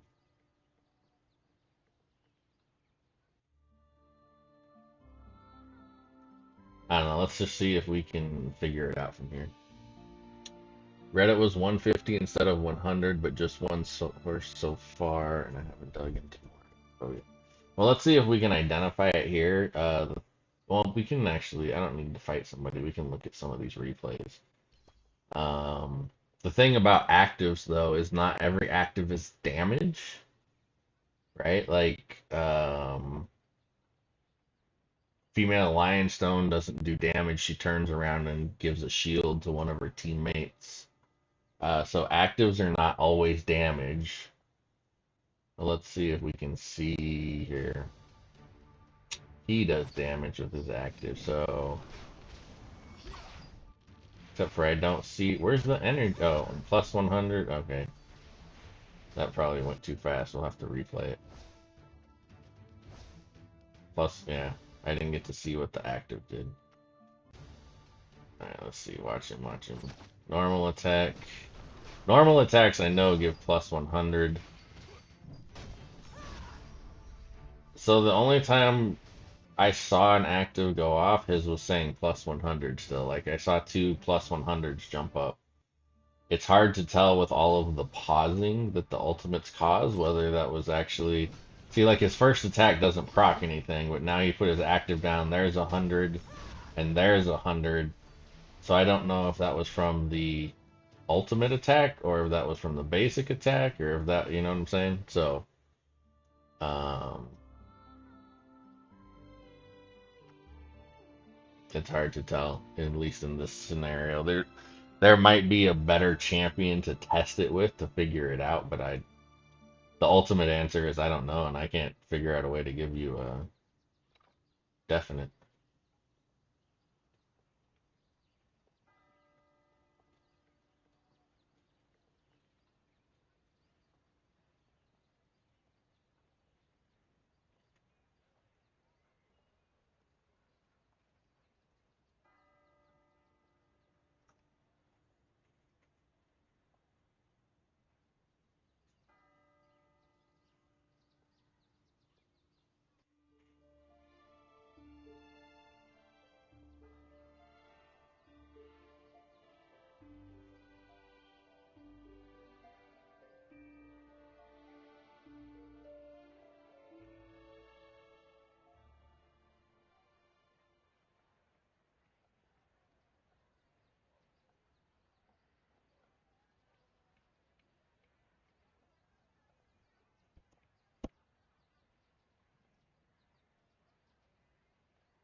No worries. Wish there was a target. Yeah, you and me both. Trust me, you and me both. I did. At one point, I had two separate accounts on the same server. Now I actually have a lot of. Like, I guess I could actually do it with all of the server mergers that happened. Like I have one, two, I have seven accounts on server 4, so I guess I could go set myself up against myself in the arena. That would give me a way to test stuff like that.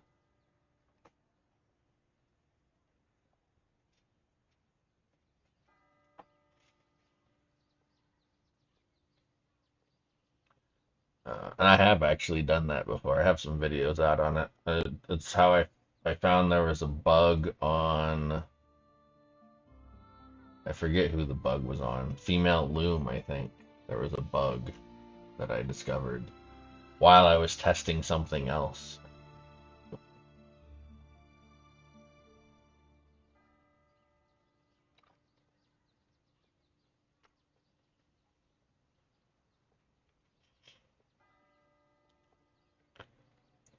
We've almost caught up.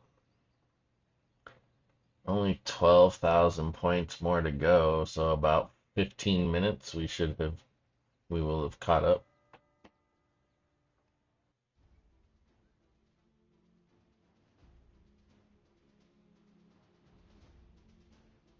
Boop, boop, boop, boop, boop.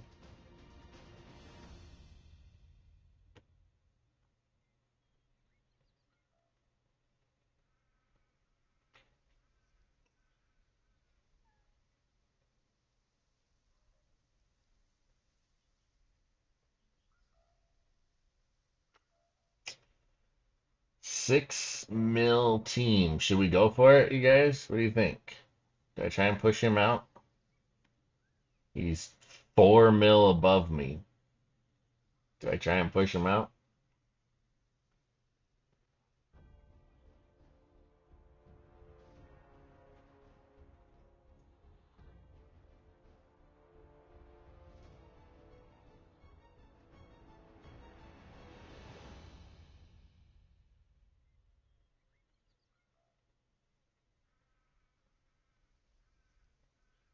What other options do I have?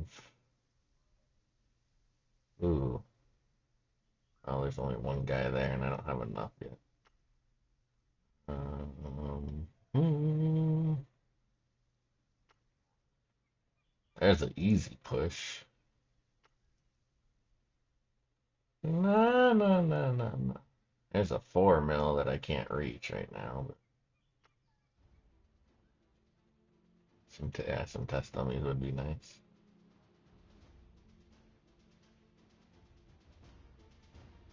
Get her done? Alright, let's do it. Let's see if we can push him out. Wouldn't be the first, actually, I think the one I beat earlier was 4 mil. This 6 mil is probably going to put me into the ground. You gotta be honest. Like, he's probably going to bury me.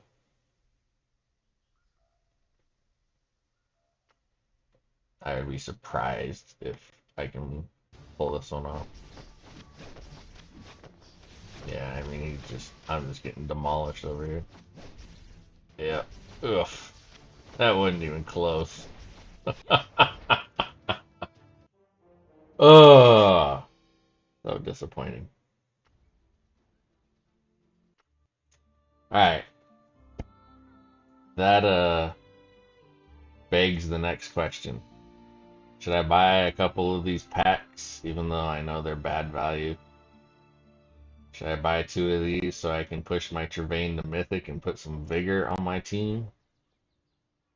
Even though it's bad timing, but I'll definitely have the resources to still go in on the intimacy. Um, so should we get stronger for this Valley of Conquerors?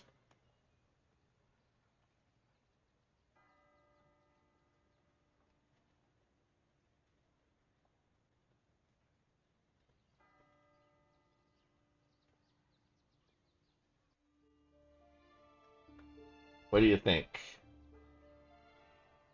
I'm kind of leaning that way. It'll also help me, like, winning these challenges isn't the most important thing. Like, there's no tower for might this time around. Um, and the differences aren't that great. Like, it's 5 summons, couple hundred diamonds. But it would definitely help me push the might challenge if I want to push that some more by doing some mythic babies. And then the vigor will help me get further in the campaign. I've dropped all the way back to 4.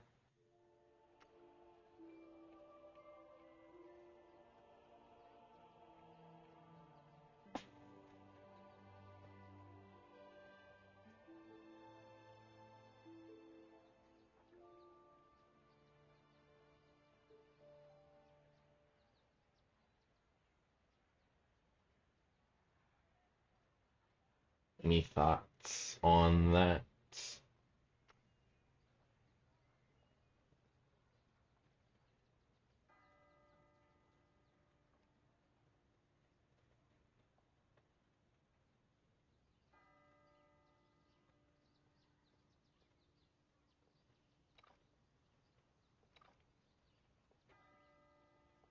This guy's gone up to 9,000 intimacy. See, look at the difference. These guys got them 9,000, 4,000, 4. Like, I'm at 140. Because I know the intimacy challenge is coming up. But there's other, I'll be able to do more stuff for intimacy for the intimacy challenge to win that. I'm not worried about that. Um,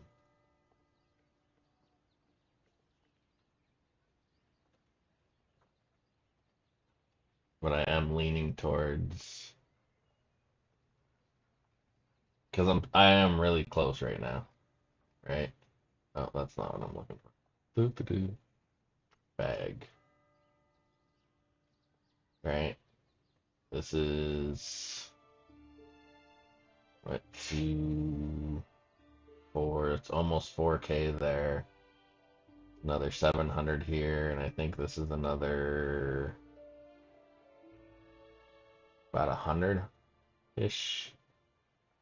So only a couple packs away. I would only have to buy 2 of these packs, so I'd only have to spend. Not like I'd have to spend something obnoxious. I would only have to spend like 1,200 diamonds.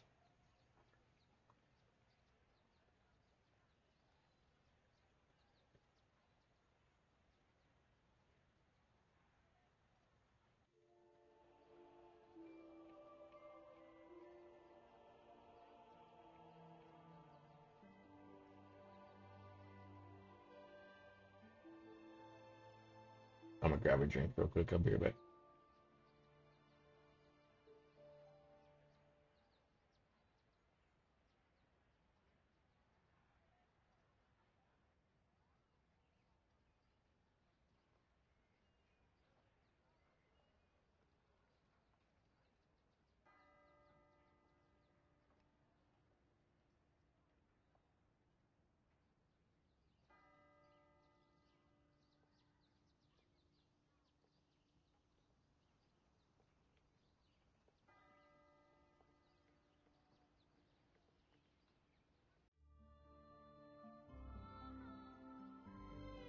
You guys are leaving me to my own devices. Nobody is giving me any input on whether I should be irresponsible.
All right, I think we're gonna go ahead and do it.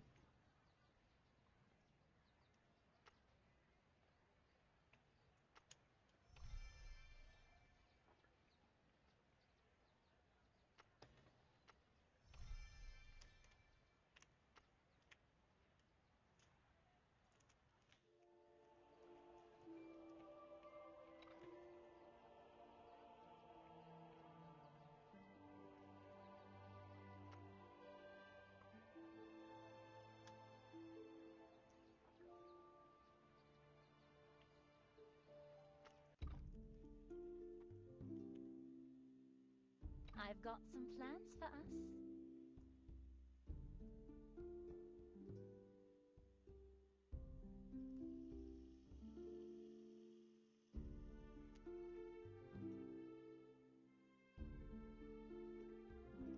multitasking. You're not multitasking very well. You just stopped typing. You just stopped responding, so you were single tasking. It's all good though. I'm just giving you shit.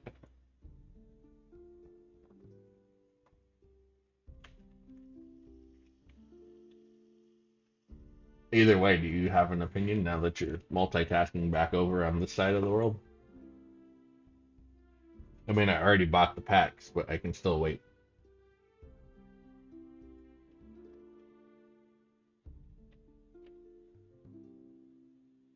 5 screens active right now. What are you, a security guard watching different cameras or what?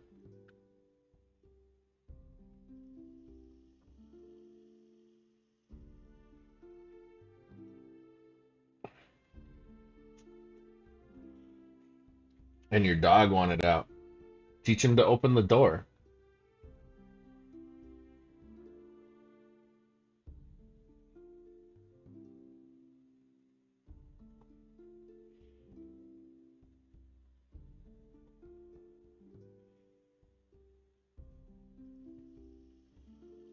Oh, you didn't hear the question because of the dog?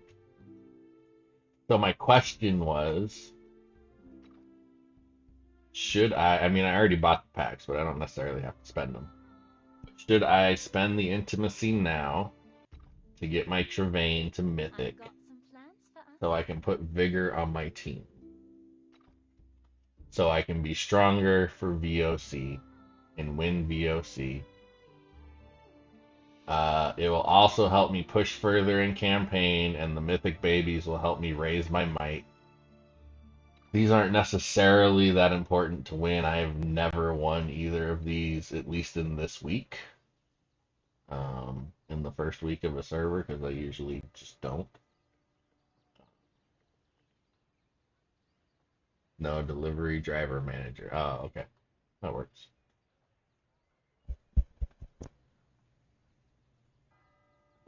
So that was the question. If I should be irresponsible and spend my intimacy early. Keeping in mind I do have plenty of resources to buy intimacy in a couple of days when the intimacy challenge comes along. So I won't be necessarily. I mean, either way, it's 5,000 intimacy I could have spent during that competition, but I can also just buy more packs.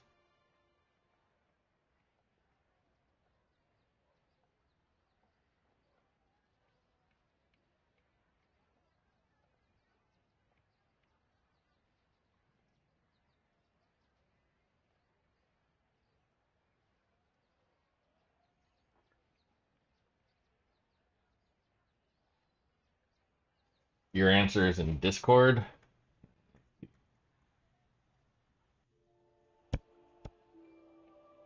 Who will I vigor into what level? Can check the chart to see what X number of marriages to do. Have you done any of their traits at all? I have not done any of their traits. Well, I have done a couple of traits on him. I take that back. And I would, to answer your question, I would more than likely vigor him because he's my 15-star champion. And in this current moment on this server, this is the strongest champion from what I can tell. So he would be the one that I would put the vigor on right now.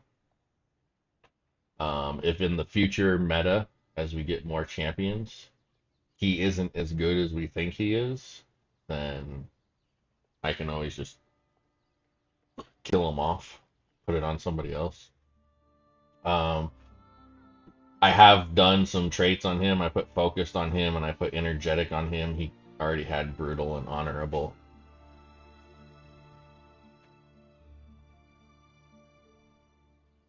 Yeah, but the challenge will probably have people hitting 10K. Oh, I mean, I'm gonna put at least another 12K on my Trevane.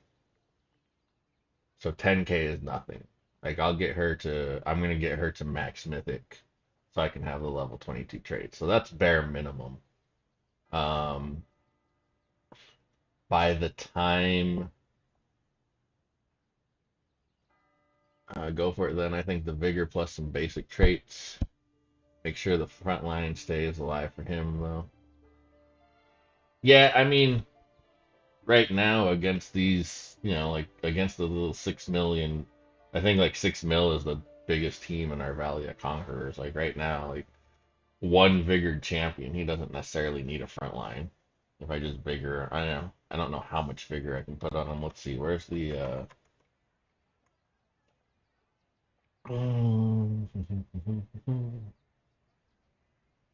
where's the Vigor list?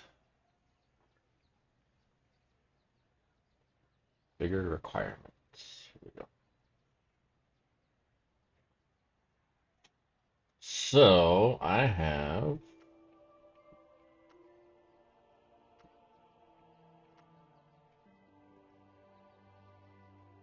what's 255 divided by 3?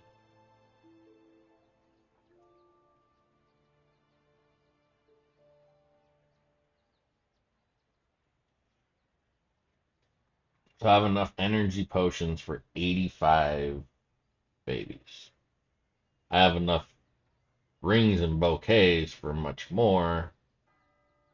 I got 356 rings and 269 bouquets, but these are only going to get. Oh, wait, I have a little bit more though. Let me open all these.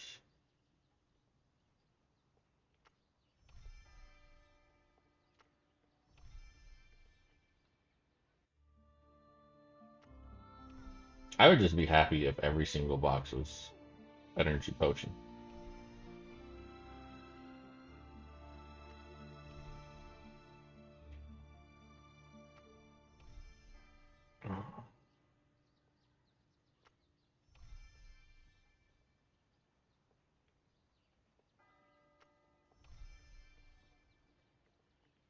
All right, so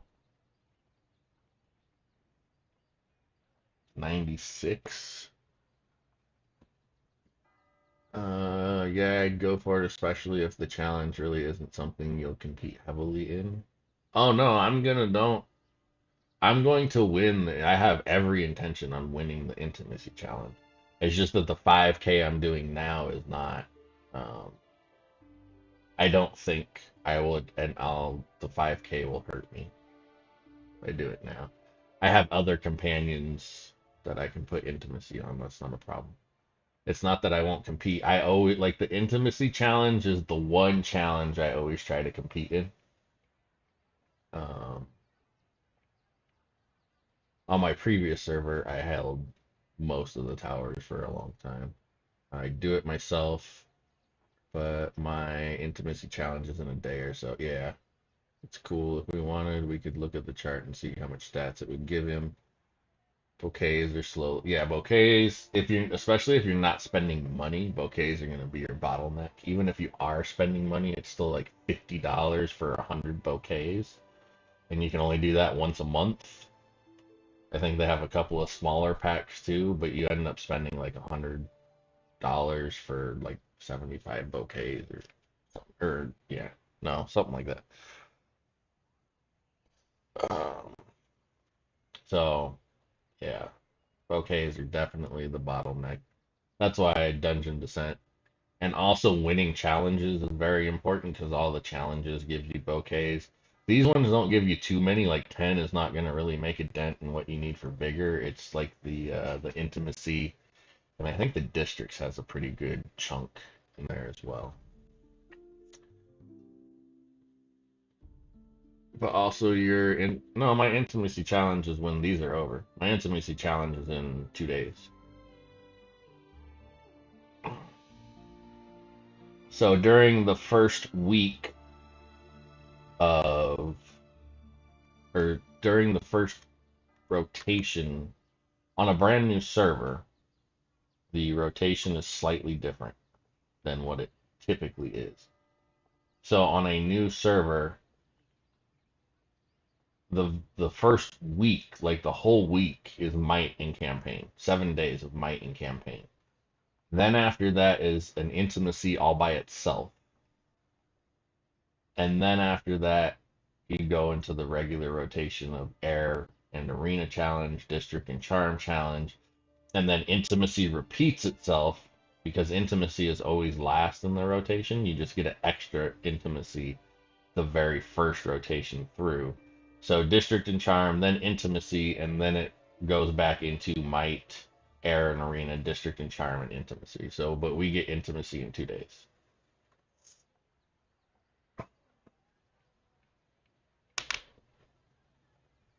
1390 had a glitch in the cooking event before Christmas event. Bouquet amount was like 500 for the middle pack. Oh yeah, I think I saw something on the Discord about them having to fix that and refund people or whatever it was that they did. I wasn't around for it, but yeah, I saw that. So let me see here. So with 90, I could get him to 30 vigor with the amount of energy potions I have, which isn't huge, but I think in this early game it's probably more than enough.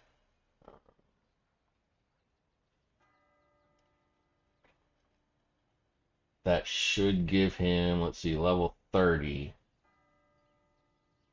It gives him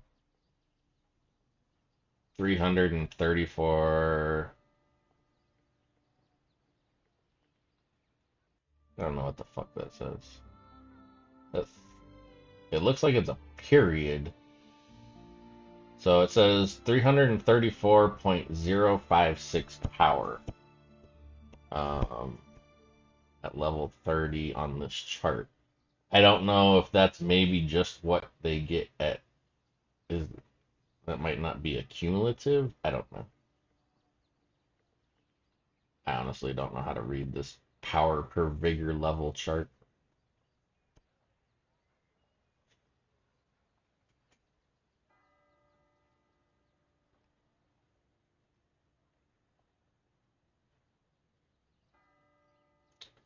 Like a week ago, there was a free diamond for a full day. The 7-day quest didn't register you taking the diamond. So if you relogged, it's back. Yeah, there was something like that before too. What was it? Um, oh, there was there was one time, and I don't remember exactly when or what.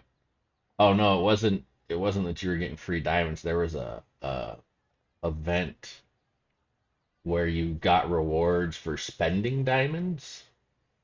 And so we, they have since fixed it. But what people were doing is they would come in, they would sign up for Valley of Conquerors, which spent 500 diamonds, and then they would cancel it and get the 500 diamonds back. And then they would spend the 500 diamonds again. So it was just counting that they were spending 500 diamonds every time you do that. So you max out the thing for free essentially.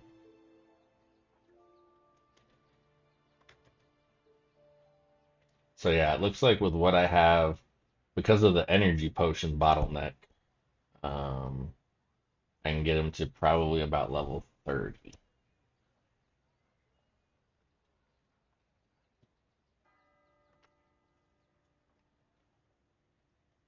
So fuck it, let's do it so we can have some fun.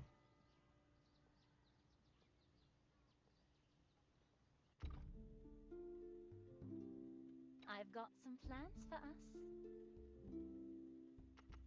Oh wait, I want to spend these first.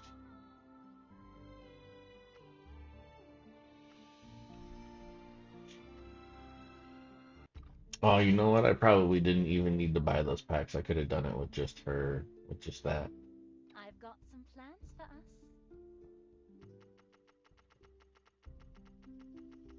I'm surprised they don't let you buy energy in VoC. I think it's probably a good thing.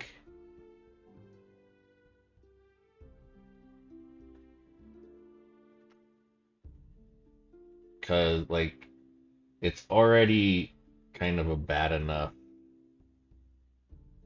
uh, people already kind of have a bad taste in their mouth about having to buy energy and movement and all that in Guild Conquest.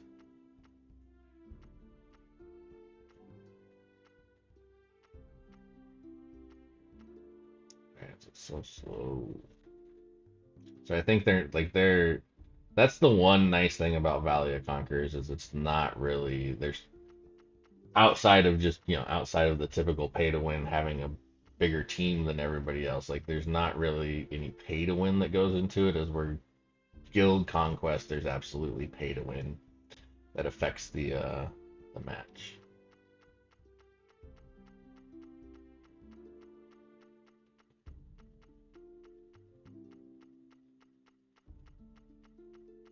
So that is one nice thing about Valley of Conquerors, that they've kind of kept it clean.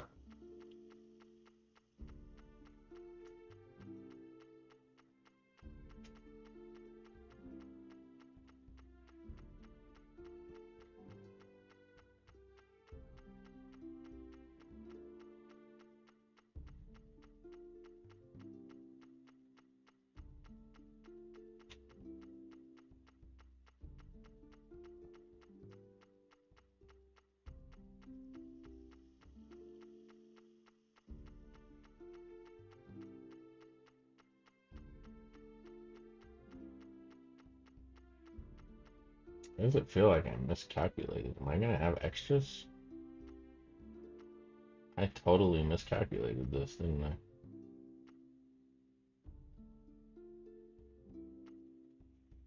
Perfect.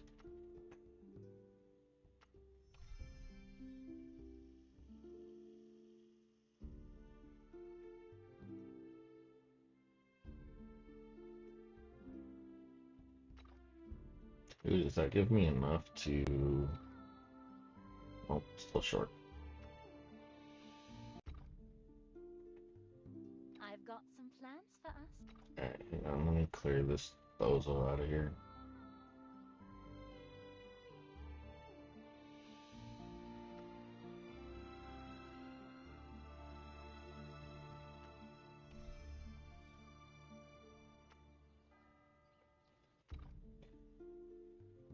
I've got some plans for us.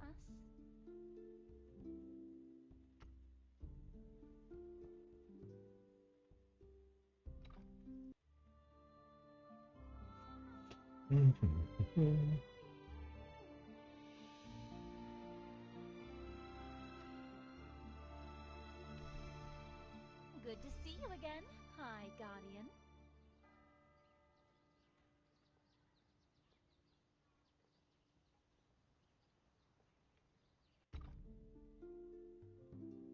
I've got some plans for us.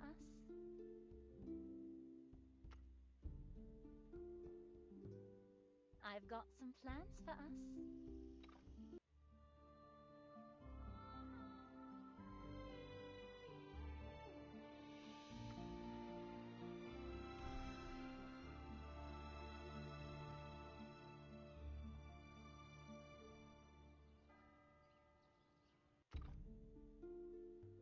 I've got some plans for us.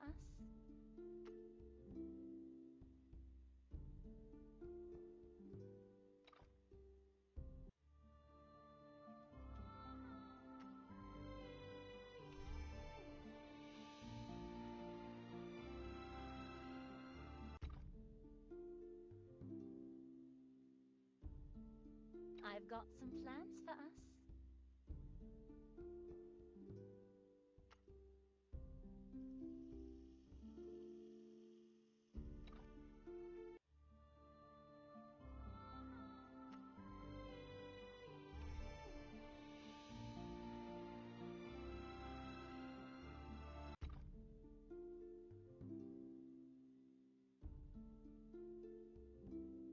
I've got some plans for us.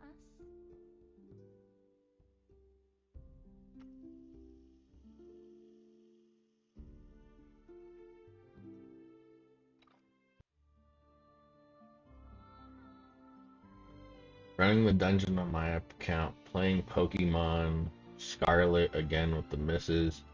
Gear channel work screen times 2 and a whole nother computer running music and Bitcoin. Good lord. Send me some Bitcoin.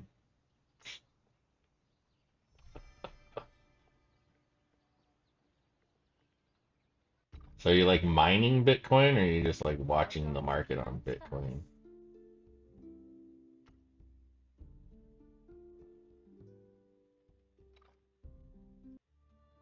I never did get into that much.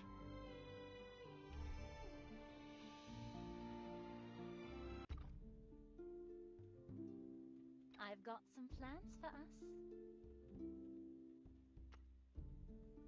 I totally need to automate this I've got process. some plans for us. I mean, with the subscription thing that I bought, like at the very, oh, I ran out of function.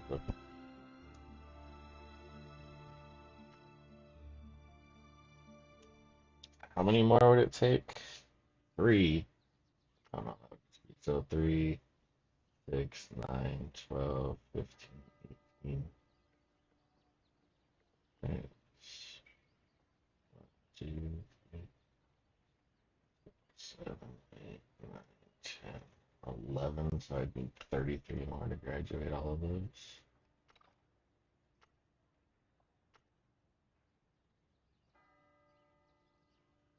Mining, though, you're only getting 70 cents a day. Aren't you, doesn't it like, aren't you like technically spending more on the electricity to run the mining rig per day?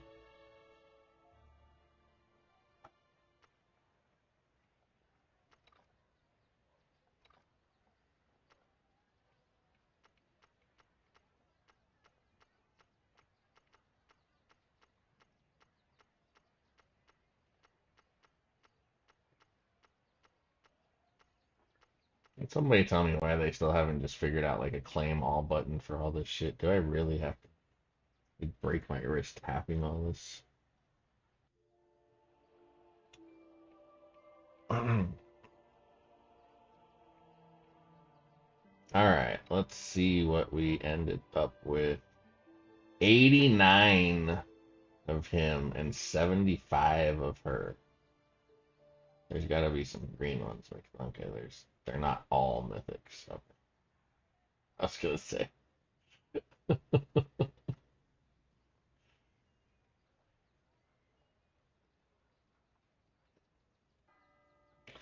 I should probably put. Alright, I'm finding that I don't enjoy the stacked as much as I thought I was going to. I should probably put decent traits on these guys, huh? But I think I'm gonna wait because I'm just gonna roll 22s in a few days. So right now I'm just gonna be bigger on him.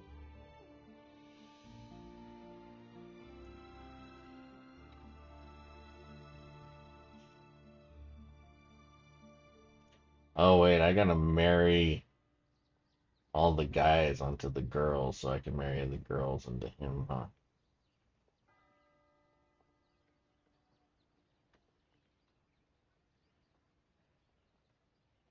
Okay.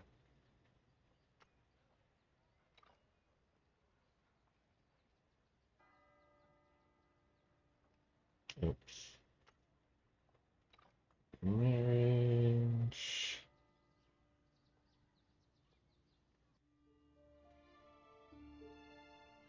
You're playing Pokemon Go? I tried Pokemon Go at one point, and it's very possible they changed it since I did it. Um, wait, I only get Vigor level 10 out of 10 guys? Is that right? That doesn't that seem right?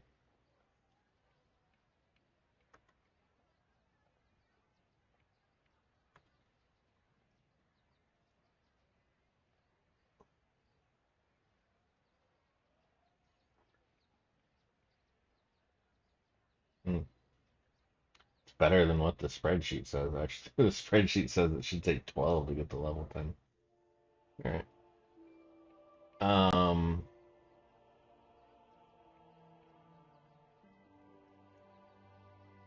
should we actually track this? That would be really slow. I'll have plenty of time to do that later.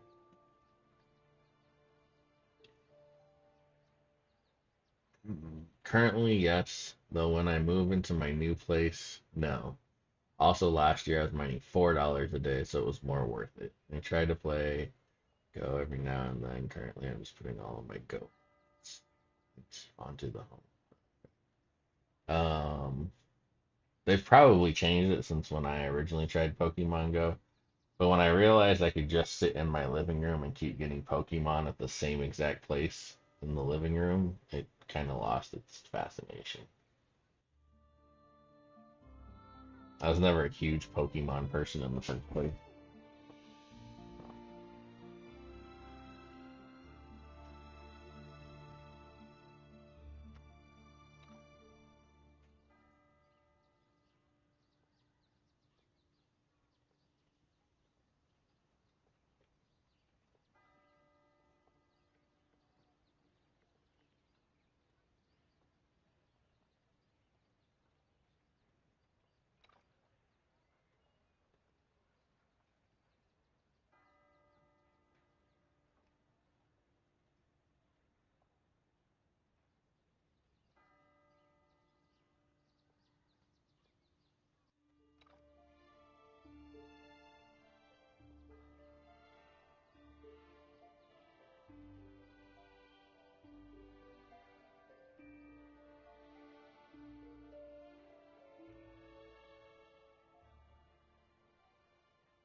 Also, with mining Bitcoin, it depends on your computer and how much energy it uses. My computer is always running anyway due to work, so regardless of if I'm mining or not, I'll still be using the same. That's fair.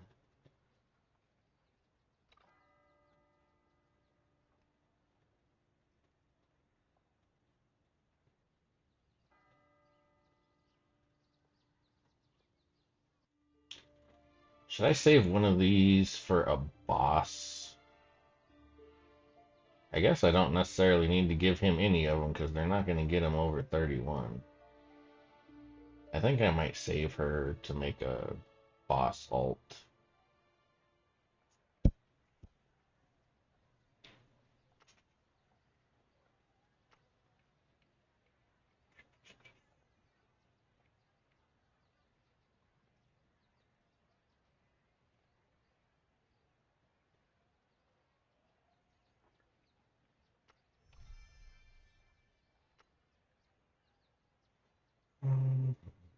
Mhm. They also changed this. Unfortunate.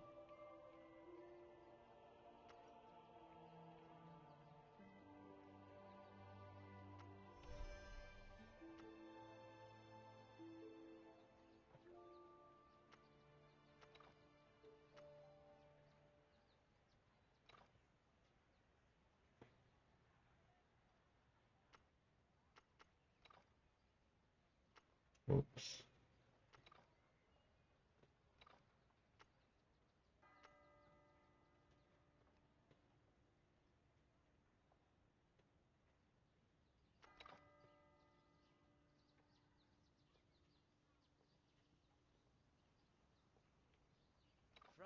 ashes from frost, I always rise again. We must all stand together for Navaria!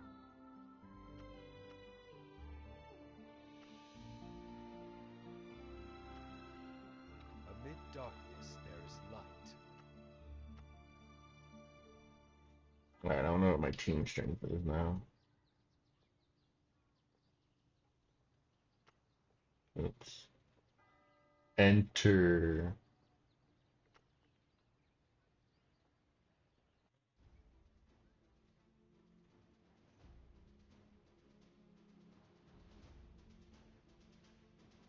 It only bumped me up to 3 mil, but let's see what happens.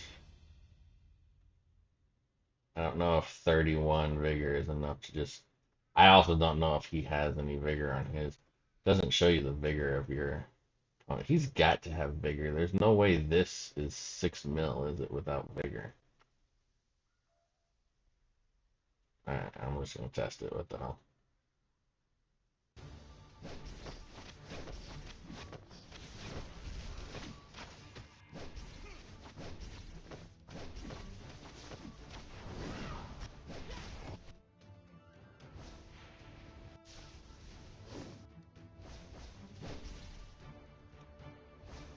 Gold tongue is killing me. Put your ice down. Damn it. So close. So close.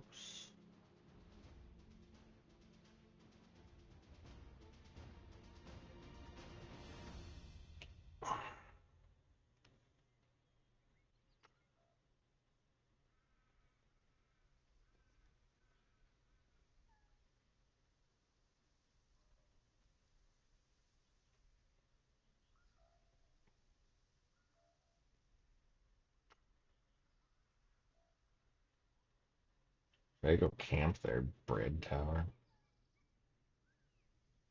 I have to wait for everybody to heal 6.5 minutes.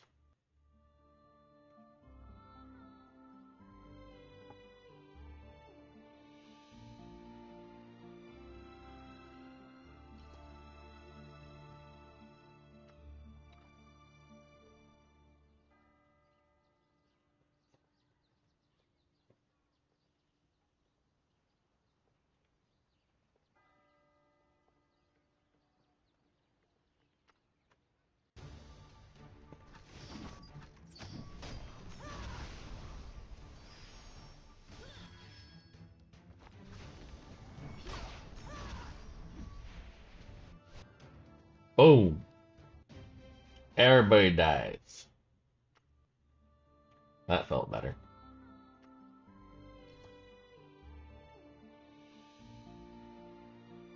Where am I? I'm number 4, so them, and them. And pick on all of them. I wonder what this will do.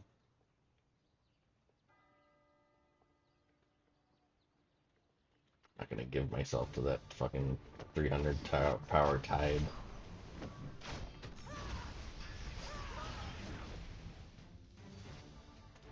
Everybody dies. So that guy in Valley of Conquerors definitely had vigor, because I don't know that any of these teams have vigor necessarily. My level 31 vigor is just annihilating people. Such a bully. I mean, look, if they don't want to get bullied, they shouldn't be in first place. Not like I'm going after the people. All of these people are ahead of me. I got did that. I am by, or I am me by. I don't know what the hell that word says. And then, oh, this person was ahead of me until I just beat those. So, if they didn't want to get bullied, they shouldn't be in first place.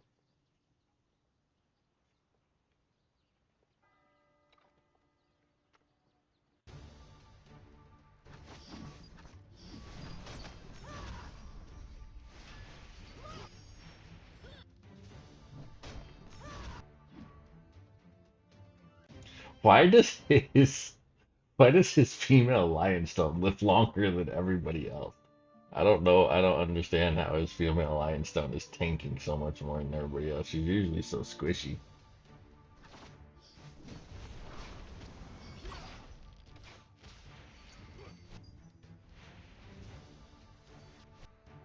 Oh, that's a spicy meatball. You see how little damage I took from that ultimate? Vigor is amazing.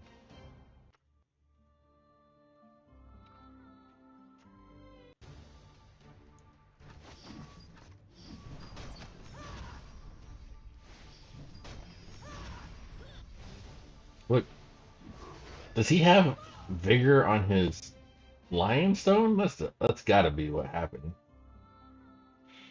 Like he has to have put vigor on his lionstone. Challenges.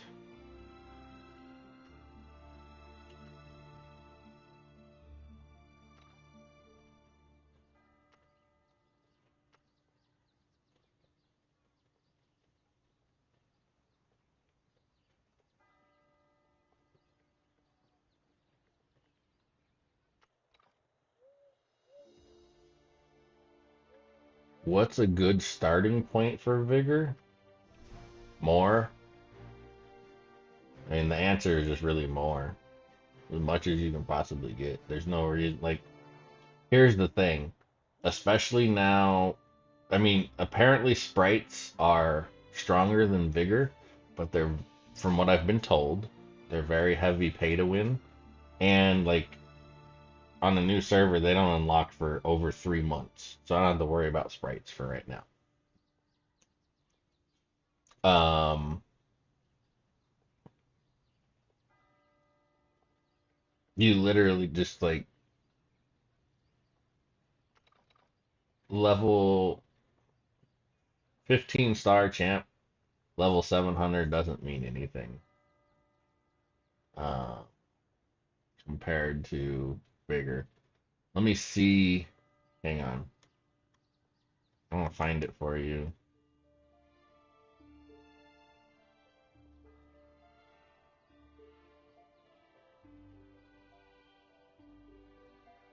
Because I don't remember the exact numbers, but it was in one of my videos, probably when I was.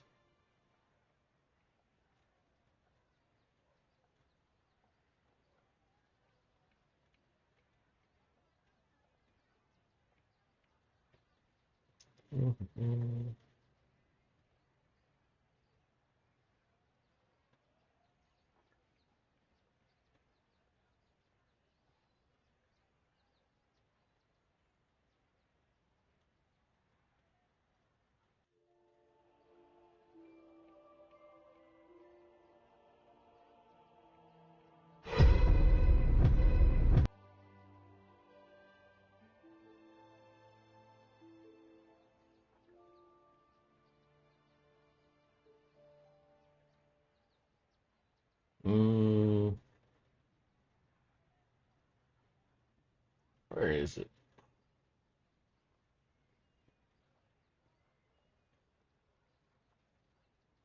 I think it was a video called "Stop Making This Mistake."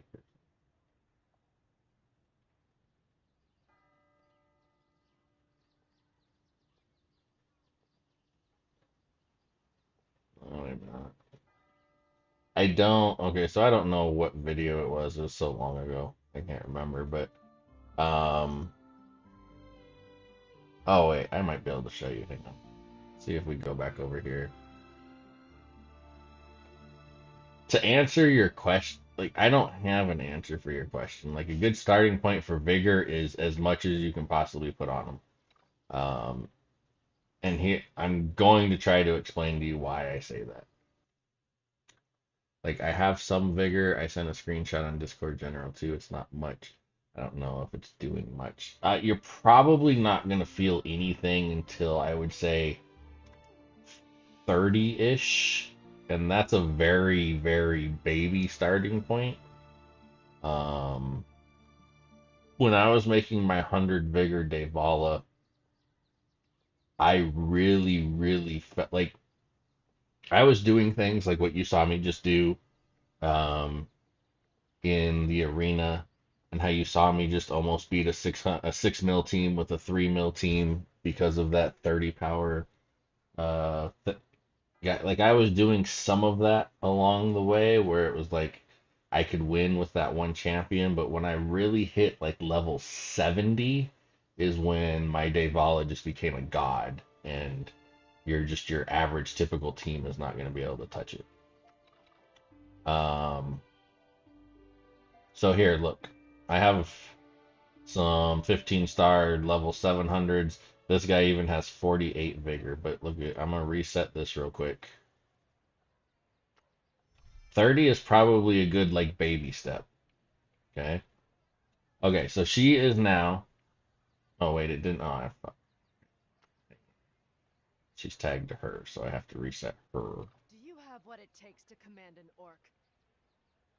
Do you have what it takes to command an orc? All right. So now she is a level 1, 111 vigor, right? But level 1, like no other stats. Okay. But look at her strength here. 3 mil? Or yeah, is that 3 mil? Yeah, 3 mil strength.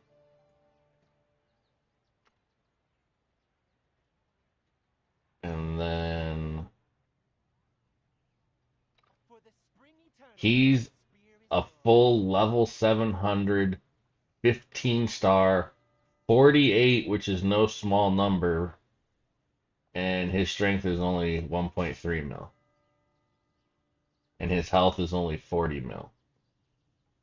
Right now, there's tiny discrepancies in there because each clan has different stats, but she has she's at level 1, but because of the vigor, she has twice as much strength as him and twice as much constitution.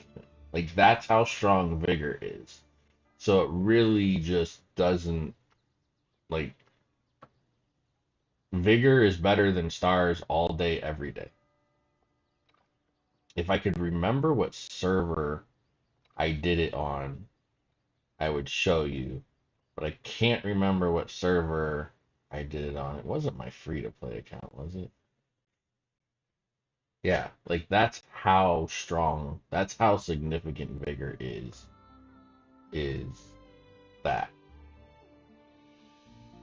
Um, no, it's not this one. So I had an account. It was like a brand newish account that I started, and like I carried, like I was using female Gundorf, and she was like a what's the red stars? Six, a level 6 or 7, like 1 or 2 red stars. But I had 40 or 50 vigor on her, and she was like solo carrying through the campaign. Uh, Sprites are a different story. Everybody has told me sprites are better than vigor. I'm not arguing with them. I don't know. I haven't played with them, and we won't get them for over 3 months, so it's not even something I need to think about right now. Um, yeah, vigor is just, and that's the thing. Is like, yeah, that's the thing is that a lot of people don't realize just how strong it is. Like, look at this guy. He's 409 million might. Um, right? Oops, that's not the arena. He, where is he?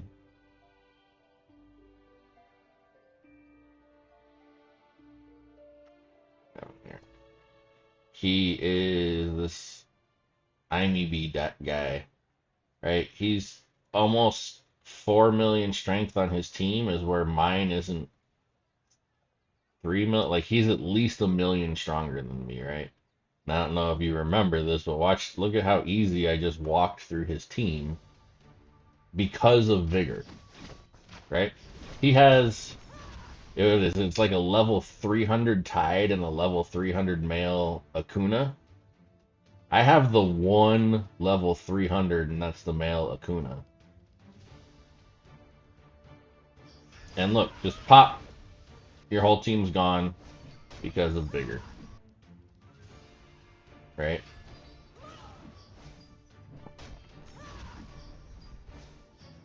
Except for, I don't know, maybe female Lion Stone just doesn't get affected by that Ice Blast like everybody else. I don't know. Or like here's a perfect example, right? This guy just beat me. And I even said it when I went into Valley of Conquerors. I was scared to fight his team because he was annihilating me in arena. So here's a arena fight before I put Vigor on, right? He ulted, destroyed my whole team, and then I'm not exactly sure how I died there, but I died there. So he beat me, right? But now, same guy, right? Same team. This is what happened after Vigor.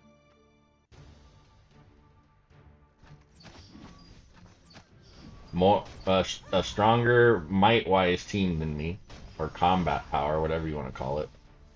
Right? Boom, all dead because I put 30 Vigor on my champion. That's it. That's the only change I made, was that 30 Vigor.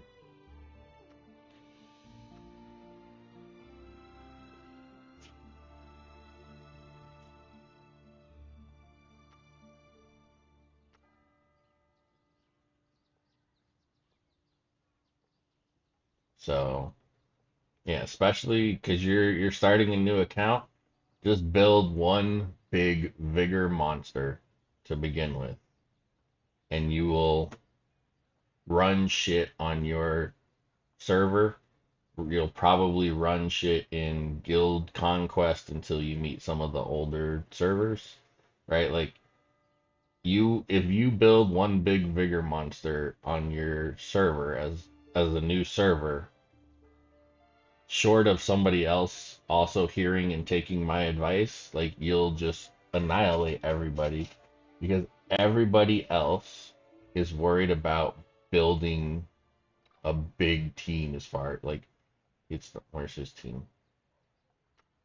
right? God, why did I go to guild?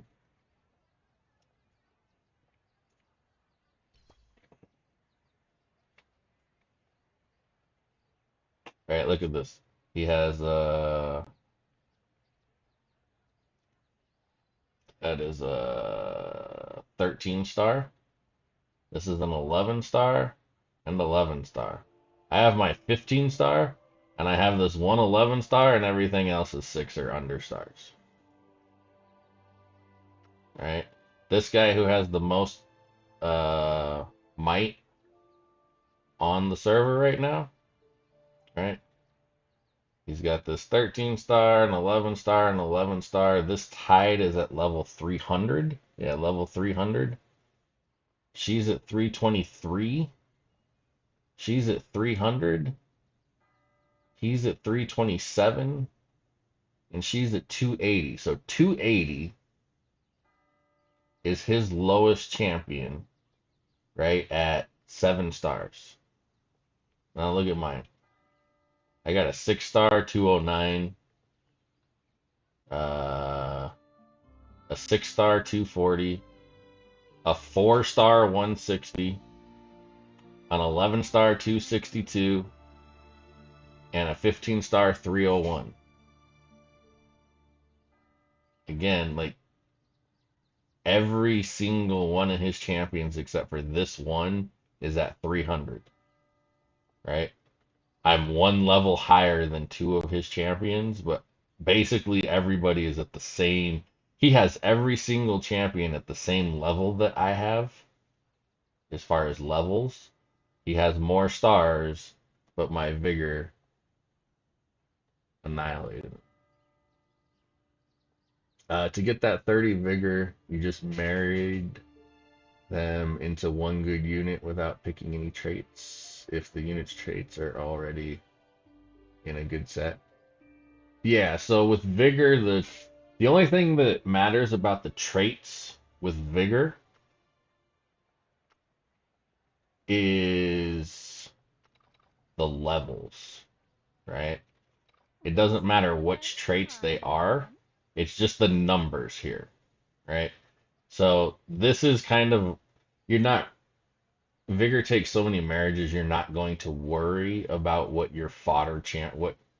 traits your fodder champions have.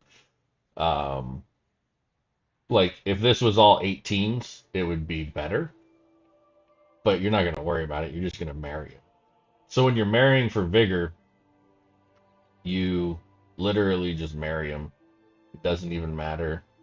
Um, and especially like in this situation, I have his traits where I want his traits. I don't want to change any of them, so I'm not going to select any of them. Therefore, none of them are going to pass over. I just hit marry, and it says this, I think this tells you you won't, oh, you'll receive this area. And I think it'll warn you that you're not going to change any traits or anything, but oh, they don't even do that anymore. So that's it. Just added vigor. See, I got this little bit of vigor out of that one marriage just because these are already filled. So I have to fill all of this to get them up to the next vigor level. But yeah, you just marry all of your units onto the same unit. Um, that's it. That's all you do for vigor.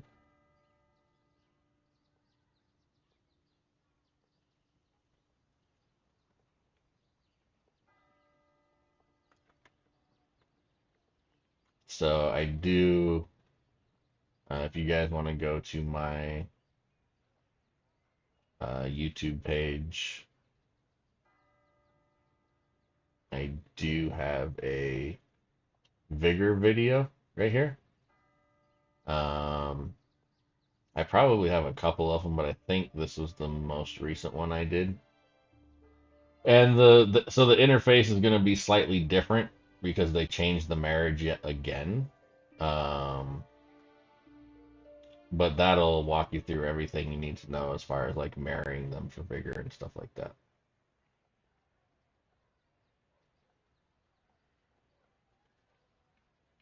So I have 300 summons. I really want the Water and Sun clan.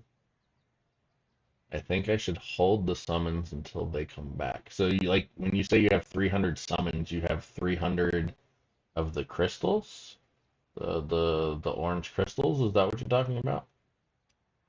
Thanks a lot. I'll just do that. I'm stuck on both campaign and arena. Yeah, vigor is the way. Um, the sooner you learn that, the better off you're gonna be. Any idea when they'll come around? I haven't been here for a Water and Sun summoning event, so no, I don't have any clue.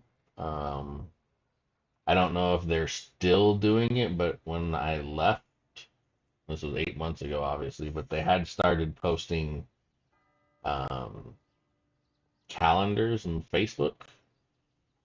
I think they were also putting them in the Discord. I'm not sure, but I think they were putting event calendars up.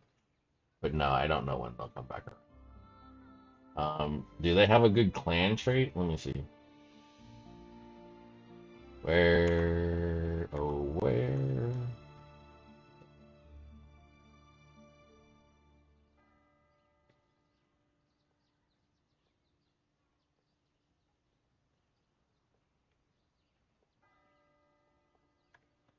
So according to the tier list,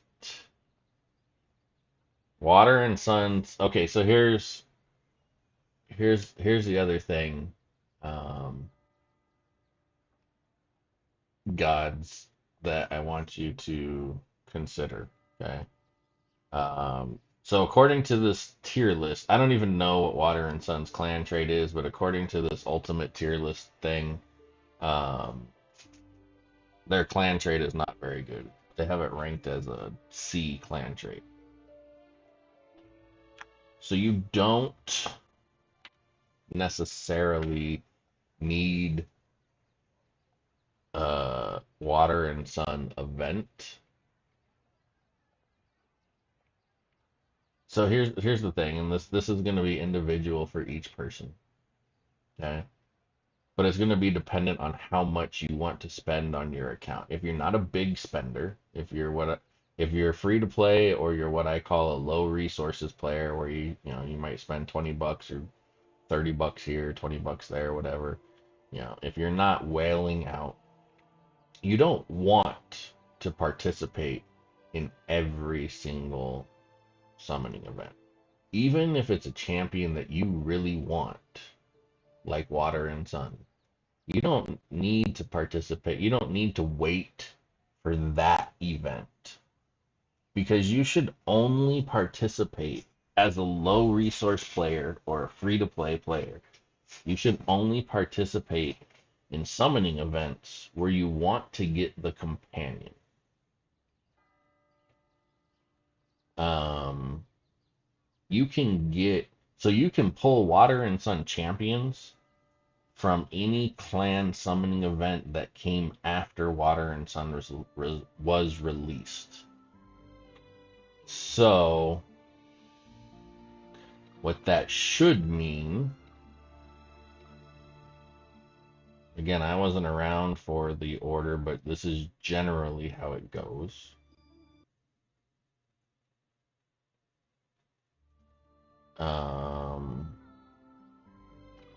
So if you come here and you go to Renowned Champion, this is the order everything was released, typically, unless they changed it. So if we come here, we see Water and Sun was released here. So anything before them, Stone Thrower, Warbringer, all of these up here, you can't get Water and Sun champions from. Anything after Water and Sun, so these guys, these guys, these guys, all the way down, any of these summoning events, you should be able to pull Water and Sun, unless you're on a new server.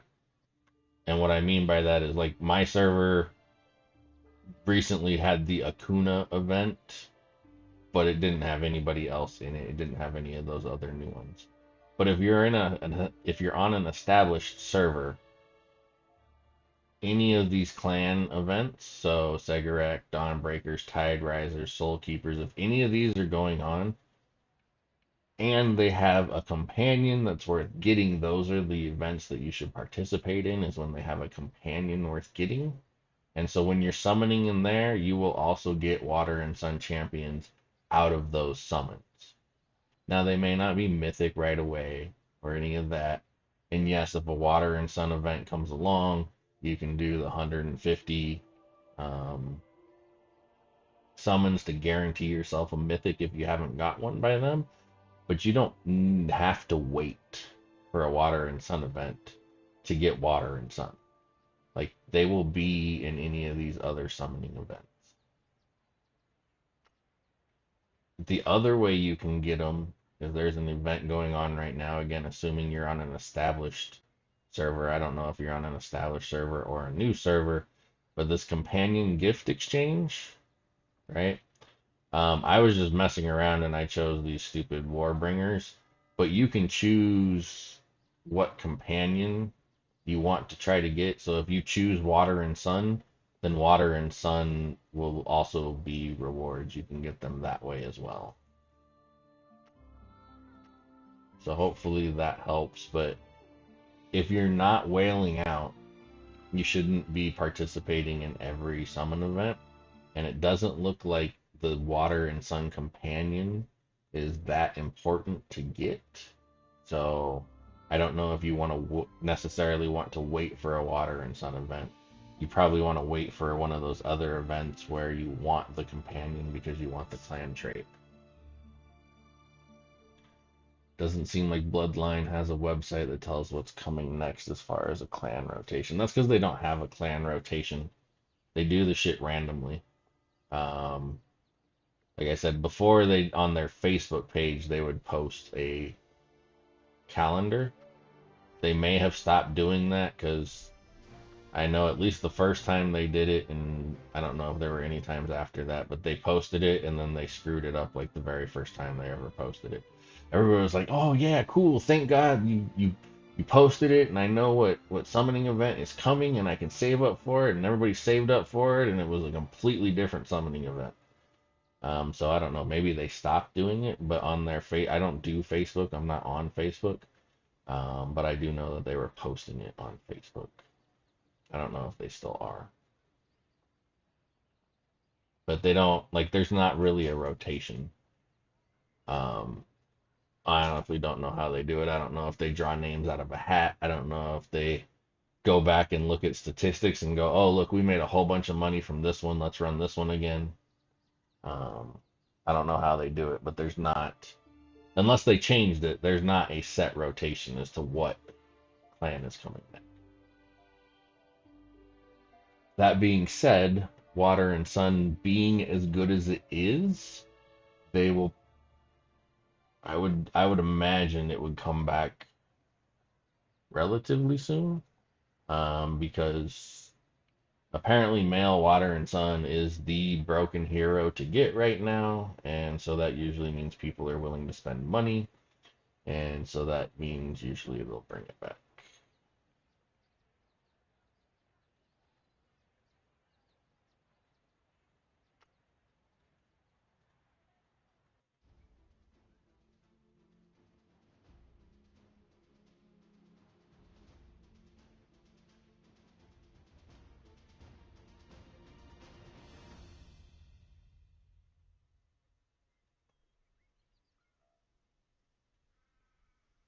I wonder if anybody's in here. 5 of them. Can I reach? I might be able to. Where's number 2? Of course he's all the way up there. 2, 3, oh, shit. 1, 2, 3, 4. No. Damn.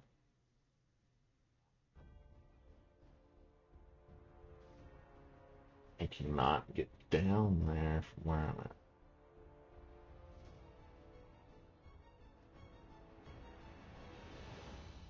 120. Do I have 120 movements on this? No, I only have 30. What a rip off. Alright. What else? What other options do we have? So I can gate hop number 2, but I don't have a good target. This blue one is the only juicy gate around. Is there anybody in these? Is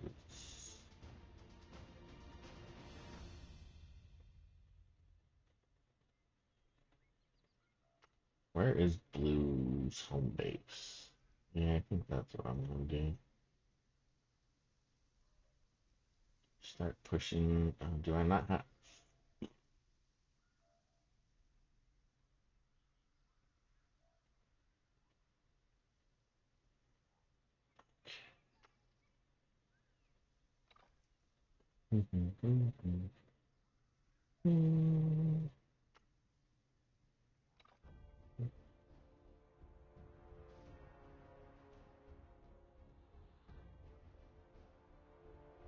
Wait, you can only adjust your squads at the respawn site now?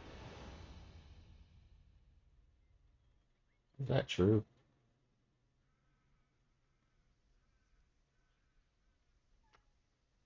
Apparently not. Because they just let me do it.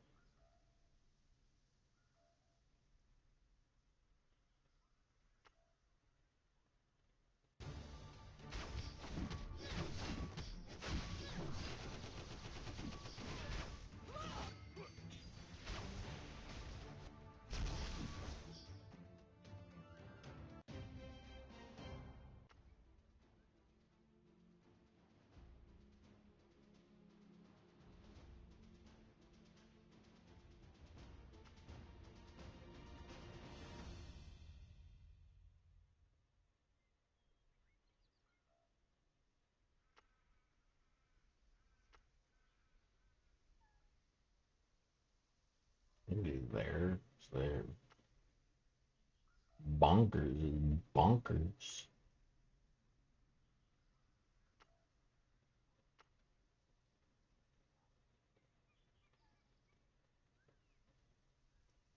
I'm gonna take that gate. Just gonna lock it down.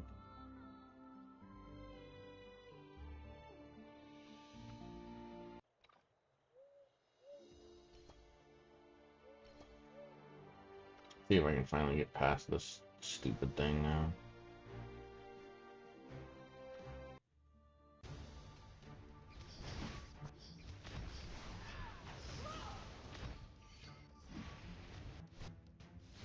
Wow, not even close. What? Oh, you know what? I have him on. Go away. Do this,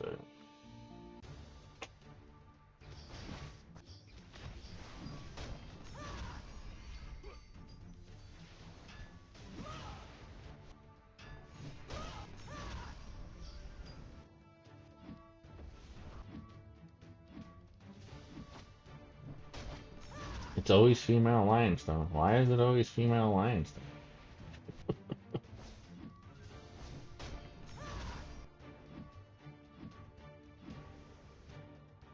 She almost killed me. That's stupid.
Wait, what? Why did I just disappear?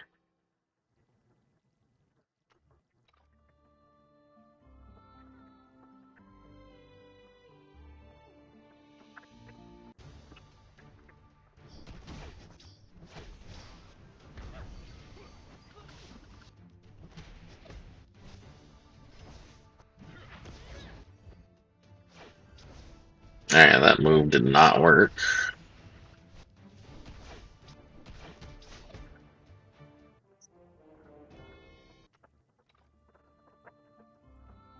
This is where my levels hurt me because there's some type of mechanic that is essentially a damage check, and they get really buffed if your levels are not appropriate.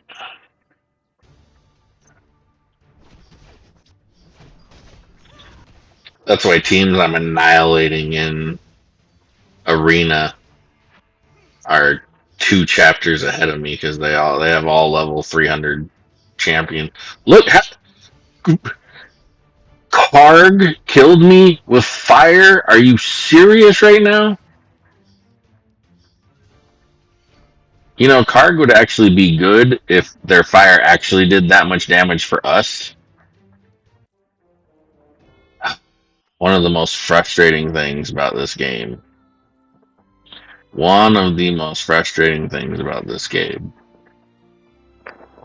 is how overtuned the campaign is. How absolutely, blatantly overtuned the campaign is.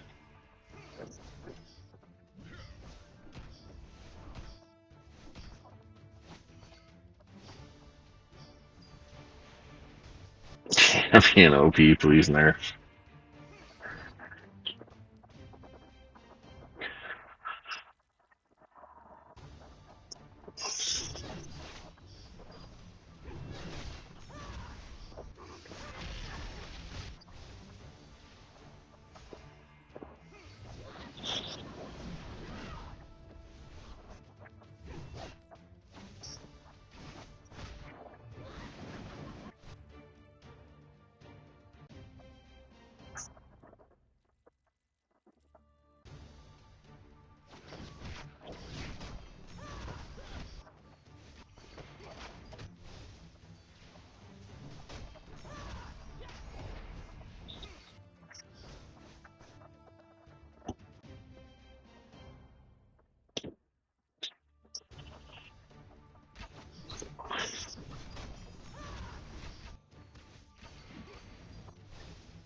Who? What? What?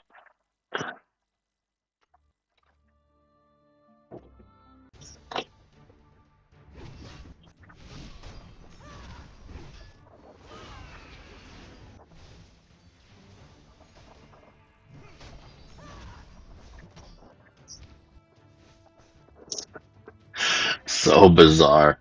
The same exact comp. I didn't even move anybody positions. And they beat us last time, and we annihilate them this time.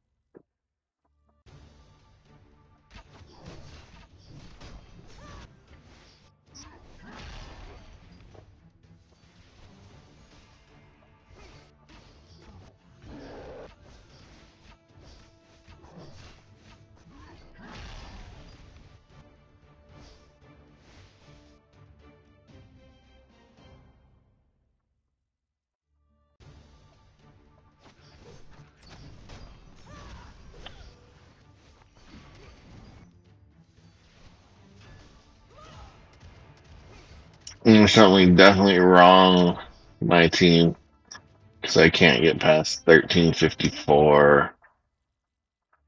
Over might by 40K.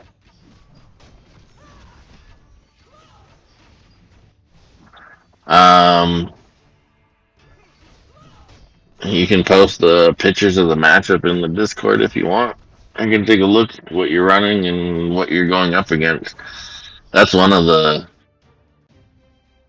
things that I wish they would change about campaign is just the replayability, right? Like in Raid Shadow Legends, you can go replay any level you want as many times as you want, and like that's how you farm gear and stuff or whatever it is. So I don't know why they won't give ours replayability.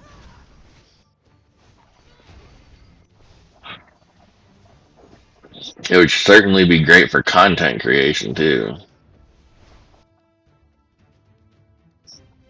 I could actually go back and play levels to show people how to beat them.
Who is? Oh, that's Choir. Um,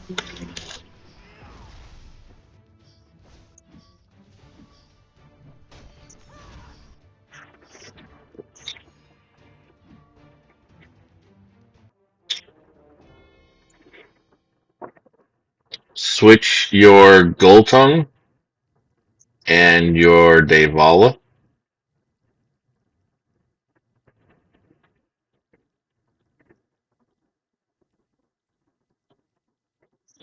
You don't want your marksman up front, and you want Devala being your tank because the faster she takes damage, the faster she goes into her blood pool, which is where all of her damage comes from.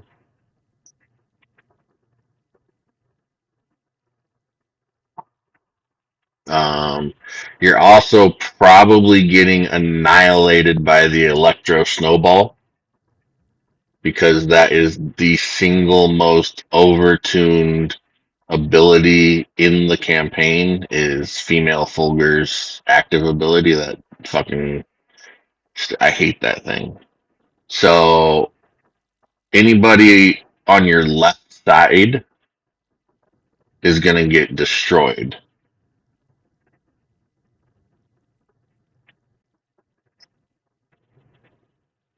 So you probably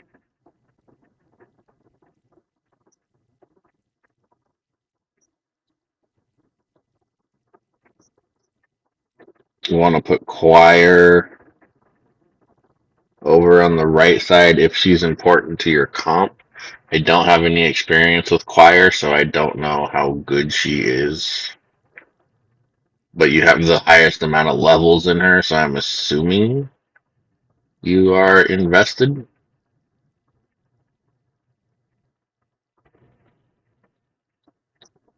Yeah, I mean double Fulgur sucks, but it's really like the Electro Snowball is the thing that just sucks.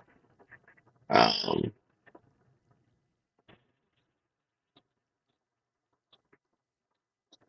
but yeah, try flip flopping Devala and Goltung for sure. And then if I were you,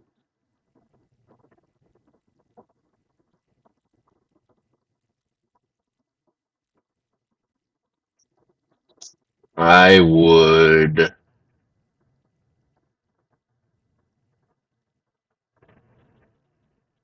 Why do you have two female choirs starred so high?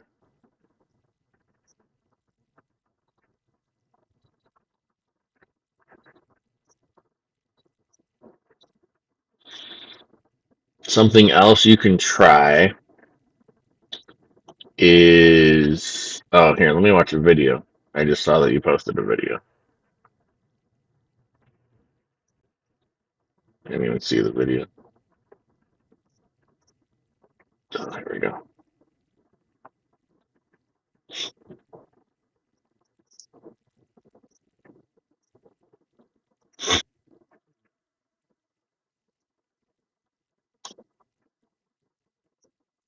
All right, let's see here.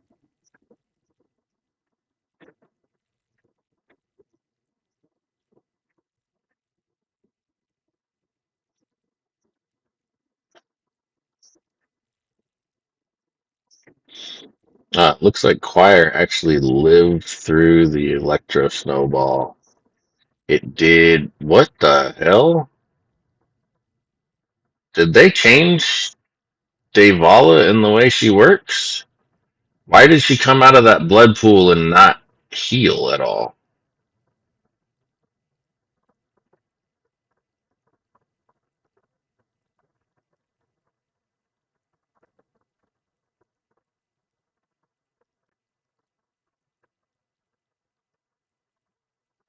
Oh, she did heal. She just got annihilated again.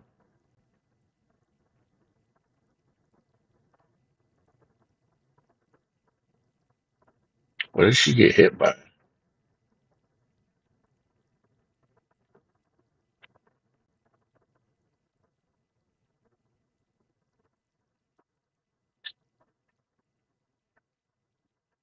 Yeah, definitely try putting Devala opposite Choir. Right now, the way that you have them stacked, everybody is focusing on Choir and by default Devala, so you literally have all of their firepower going to one side.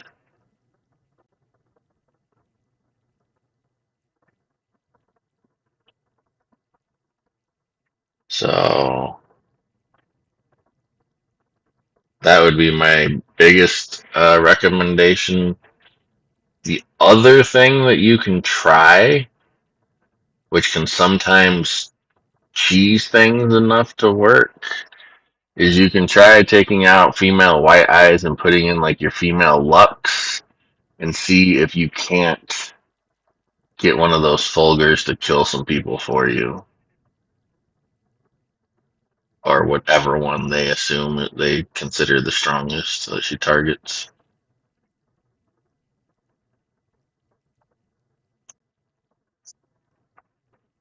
But yeah, definitely play around with your positioning.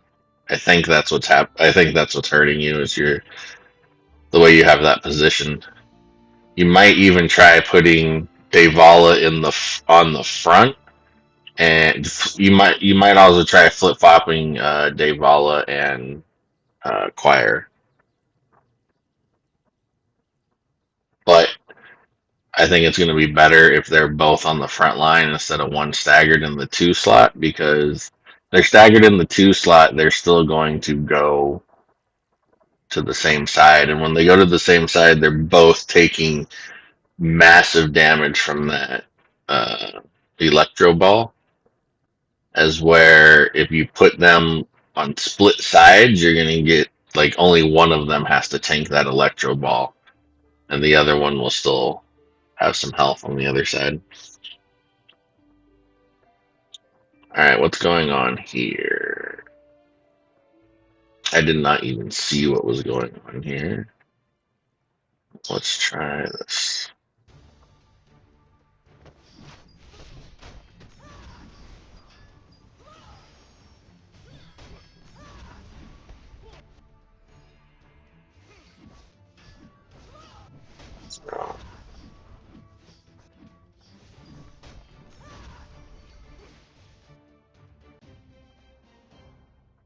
But a lot of this game is positioning. Probably the most underrated or least understood aspect of this game is the positioning. Like the most important video I ever made was my positioning guide, and I don't think enough people have actually watched it.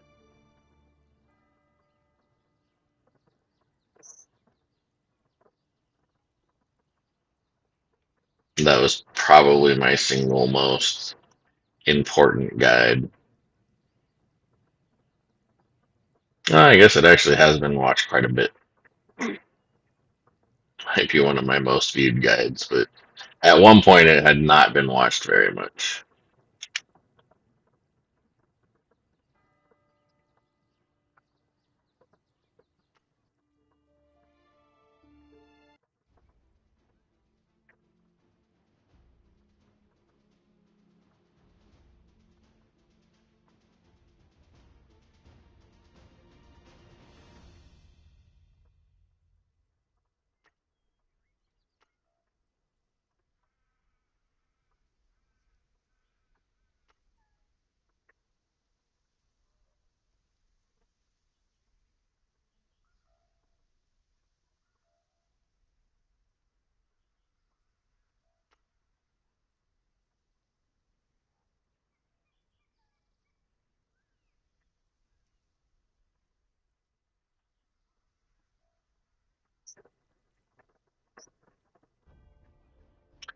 I need to check that out. Yeah, it's definitely like anybody who wants to improve their gameplay, that's the one. Because I mean, if you watch me do like campaign, like there's all it takes is a little adjustment here or a little adjustment there.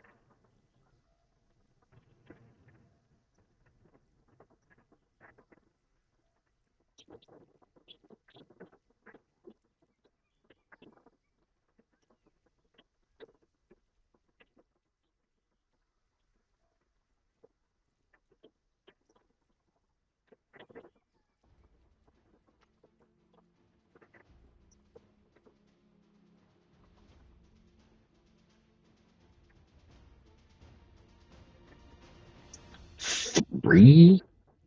Oh, alright. I would love to participate in VoC, but that shit just like refills way too fucking slow, bro.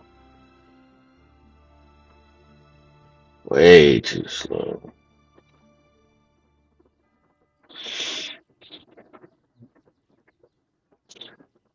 Still getting stomped on, so I think I need to get vigor or something up. Did you try both of those adjustments that I suggested?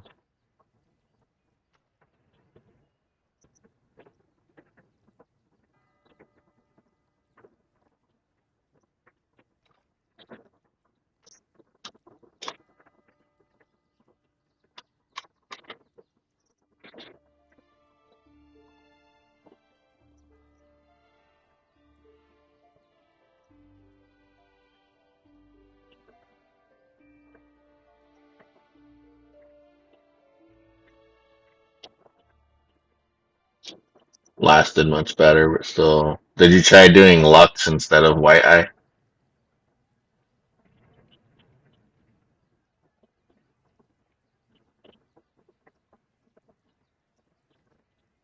Oh, you know what your problem is? I know what your problem is.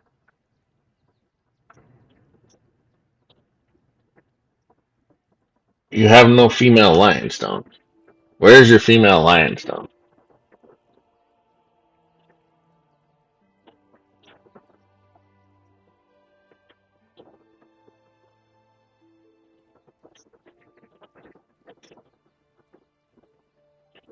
And I know you probably haven't heard my question yet, but I'm gonna say this before you answer. I don't care what color she is. You need to have female lion stone on there. What do you mean you refuse? Do you want to win or not?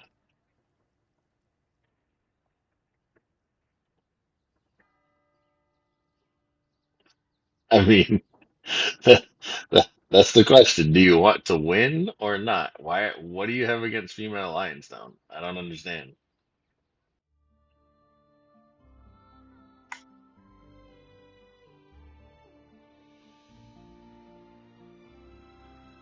Like you can't refuse female lion stone, and you don't have one at all.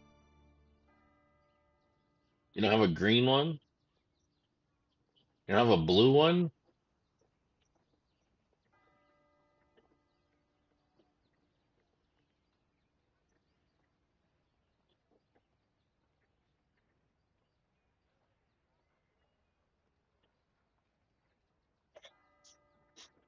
How? How? How do you do that many summons and not have one? Did you destroy her for that female choir? Did you like feed her as fodder?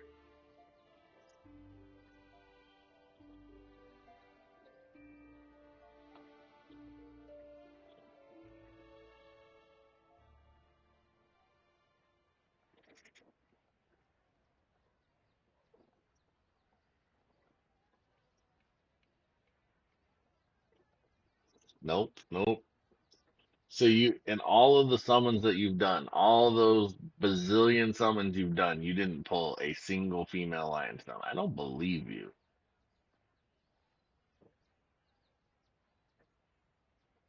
You don't need a mythic. Here, let me show you something.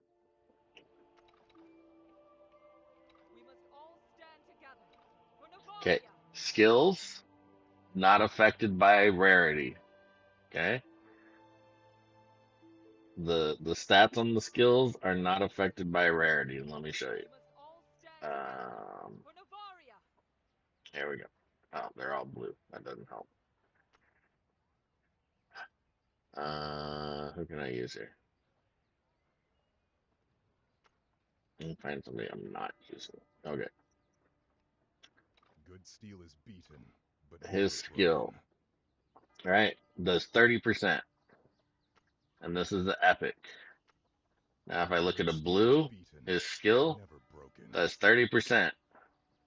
Okay, now let's look at a green.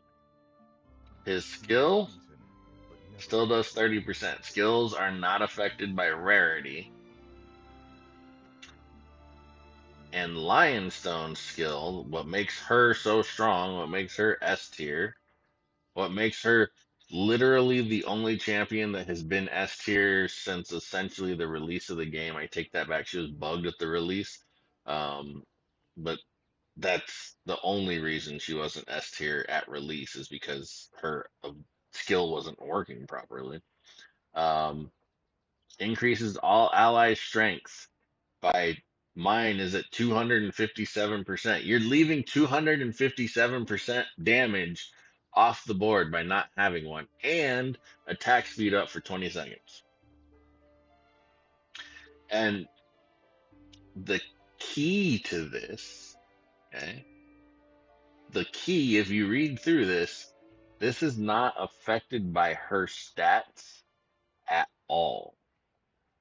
This is not increases all ally strength by 250%, 57% of female lionstone strength, right? Like a lot of skills are. So it doesn't matter what rarity she is. It doesn't matter whether she's green, blue, purple, yellow, red. Does not matter. This is the only skill you're using her for. This is the only reason anybody runs female lionstone. She is a dog water tank. She is a dog water champion. She has a broken S plus plus plus tier ultimate ability. That's the only reason anybody plays Lionstone. She's dog water and everything else. Um, is this. And you can literally get this from Must all stand any together rarity. for Novaria. And I promise you, if you get female Lionstone in your comp, and all she needs to do is be at a level to which she can survive long enough to get her ultimate off. Like, I literally don't care if she ultimates and then dies. She could die the second she finishes doing her ult. So you just build her up to whatever it is, 5, 6 stars. You put enough levels on her to where she can get to her ultimate. As long as she gets her ultimate off, you will instantly feel a boost in your uh in your campaign, in your ability to do campaign. Like instantly.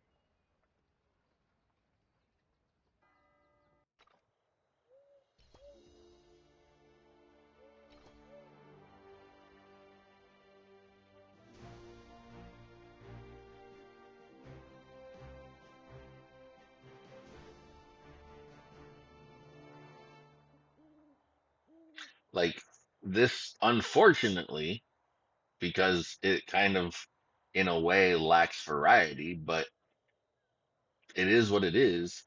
This entire game is female Lionstone ults first, and then everybody explodes with their ultimates. Like that's the entire gameplay loop.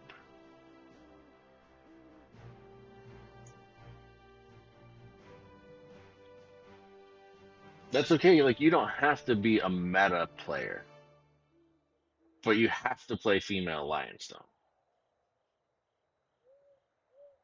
Like you don't have to be a meta player.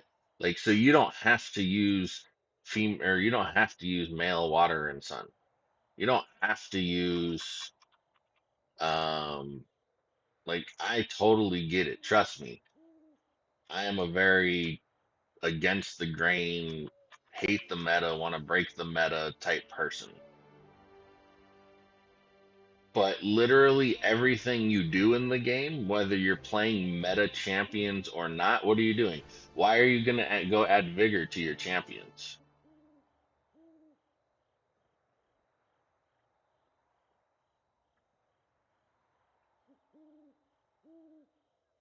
No, but you okay, so like answer my you say that because I say you have to is why you say no I don't. Why are you adding vigor to your I get it, you don't have one.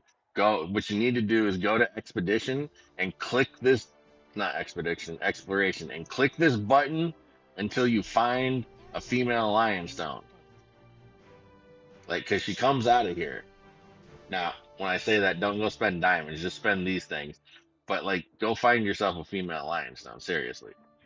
But so, what is the reason that you want to add vigor to your champions? It's to make them stronger, right? It's because vigor boosts their strength, right? Like his strength is now 438,000. I don't know what it was before. Okay.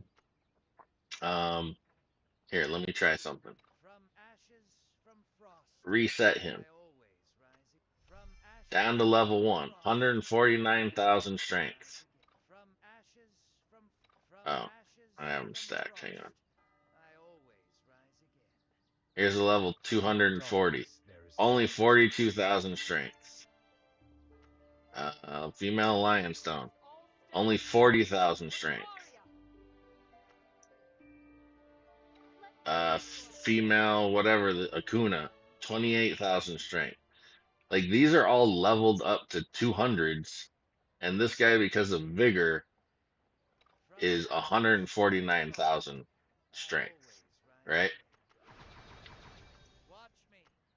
That's why you want to add vigor, is for strength. Female Lionstone is not meta. She is literally just adding strength. So that's why I say you don't have to play meta champions.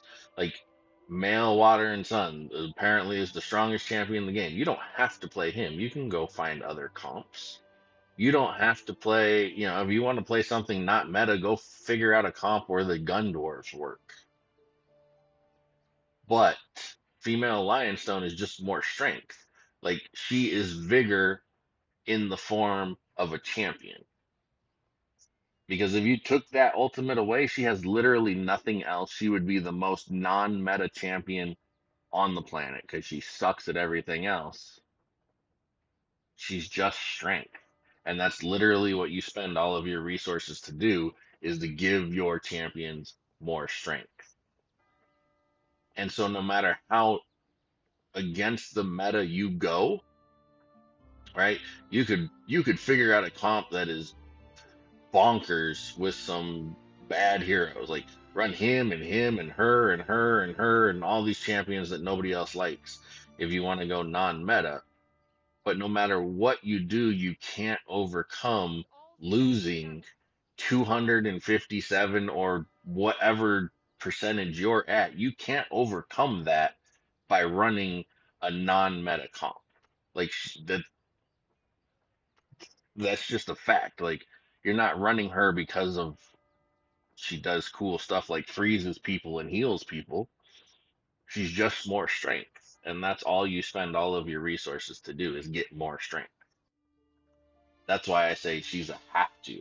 Like this, she's a have to play because she's exactly what you are trying to do. Right? Like I run Aeson. Why do I run Aeson? Because he increases all teammate strength by 12% or whatever percent I level it up to.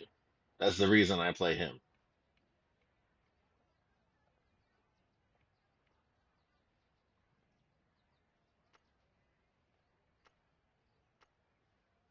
But he will eventually come out because he eventually, like, there are eventually champions that are better to play regardless of the strength, because 10%, 12%, 14%, 30%, whatever strength is not that big.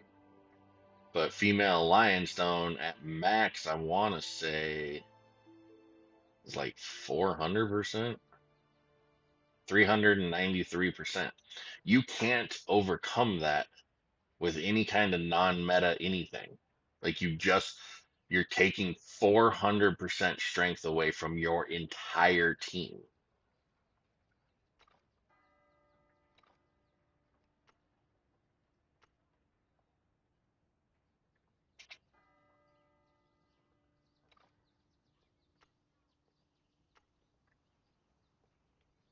Right? Like I know I'm probably repeating myself at this point. I understand the not liking the meta stuff. I have made videos. I have had people lend me their accounts and give me their resources to use to try to make something work with an off meta champion,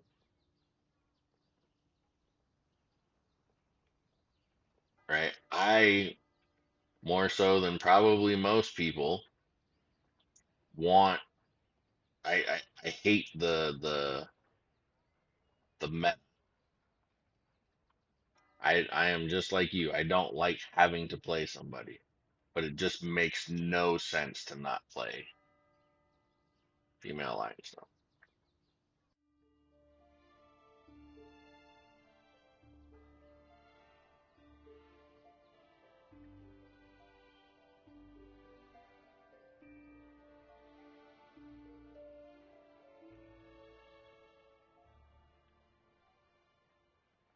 But see, I wouldn't call any of those other ones Aeson, Sun and Moon, Devala, whatever. I would Lionstone is the only like you can't overcome 400%. You just can't,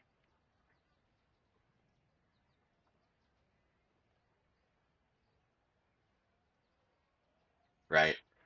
And the difference, like Aeson has some other things. Like Aeson offers a shield. Aeson has a nuke of an ultimate. Sun and Moon has a broken ultimate that does healing and damage and stuns and gives him energy. Like he is the definition of a broken champion. Devala in her prime, and even if you're not going up against somebody like Phoenix, is a broken champion. And by the way, you have female Devala in your comp, so you're using her. Um, but she was the definition of a broken champion, right? I have entire videos of how broken she is, like this one, where I go through the entire dungeon with just female Devala, nothing else on my team. Like that is a broken champion. So like I understand what you're saying. Devala was broken. I haven't got to play with him yet, but I'm taking everybody's word for it. Male, water, and sun. Broken, right? They do lots of things that are broken. Female Lionstone is just a buff. She's not a broken, she's literally just a buff. So if they were to give you an object that buffed your team 400%, you wouldn't use it? Because female Lionstone is the opposite of a broken champion. She sucks at everything except for that buff. Like that's how I mean there's differences. Like Sun and Moon broken, Devala broken. Aeson's not broken, but he actually adds something to the comp other than his passive buff because 10-12% is not really that much, but it's still buff, right?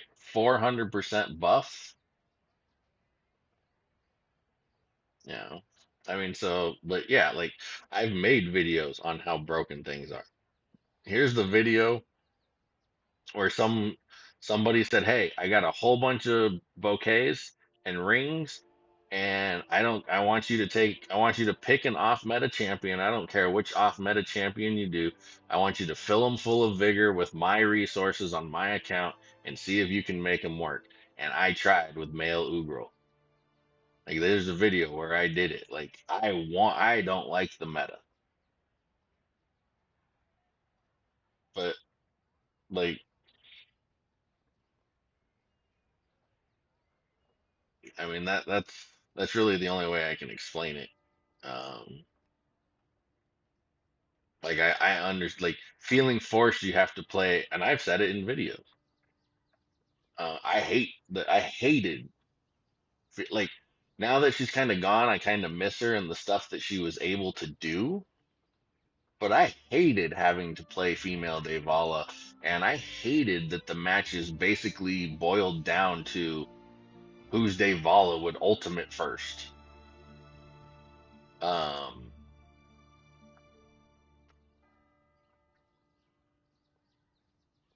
Like I don't like that stuff.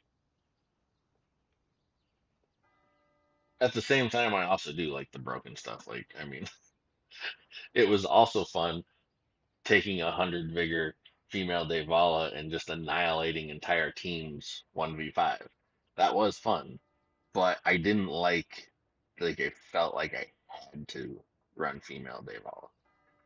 I don't see Lionstone the same way. I see Lionstone as me just simply buffing my team.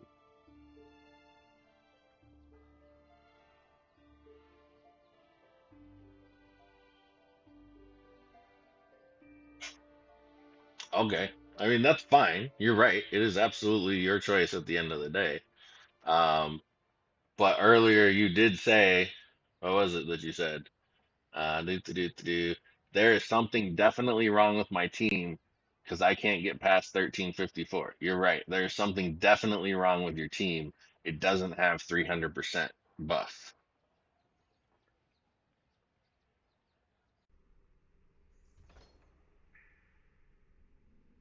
So, like, the thing to accept about that, if you're going to go that route, Do you have what it is takes to to make handle it this through the orc? campaign and to beat some of these levels. If you're going to do that, you're just simply going to have to outscale the campaign, which hurts because they scale pretty quickly, and your I gold will does make not them scale feel very the quickly. skies.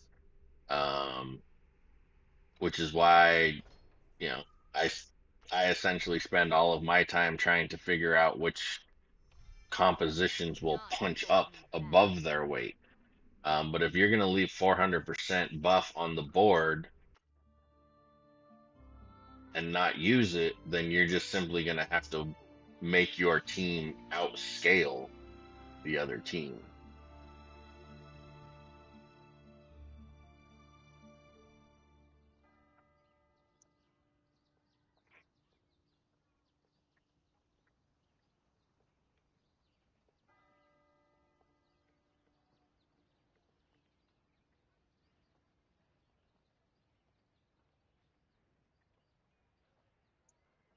All the werewolves kind of suck. Um, I mean, who are you considering werewolves? Like the Gultongs are decent. Female is better than the male. Um, are you considering those tanks werewolves? They kind of look like wolves. I don't know if they are wolves or not.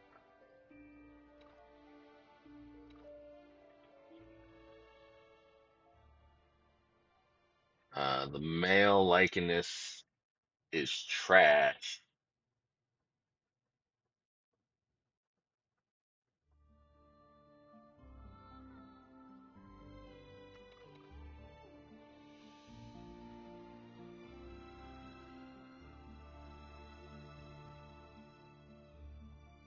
Oh, I have a male water and sun on this account. I got it trying to pull for Akunas, I guess, when I first came back. Oh, I'm in the wrong place.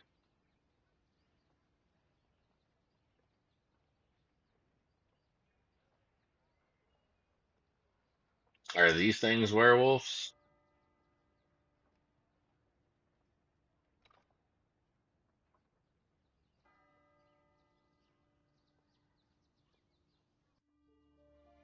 Because these guys are supposed to be pretty good, aren't they?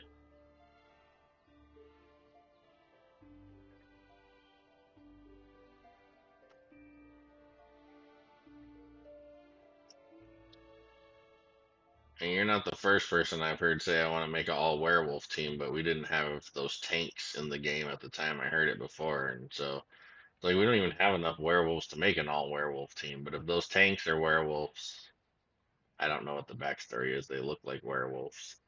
Um, I would probably go double tank front line, double Gultong in the back line, and then female Lycanus in the mid.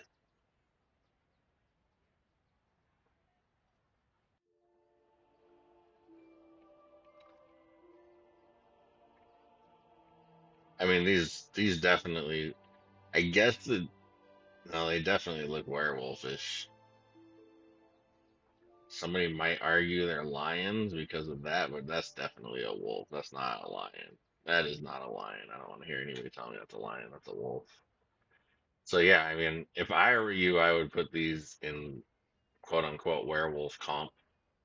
Um,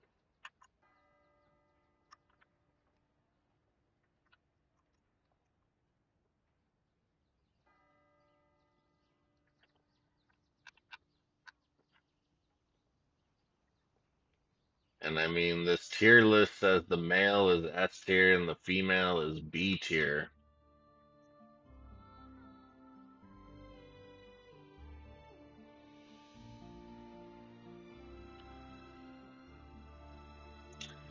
So yeah, I mean, if I were gonna do it all werewolf comp, oh yeah, they got the moon and the howl. That's definitely a werewolf that knows karate, apparently.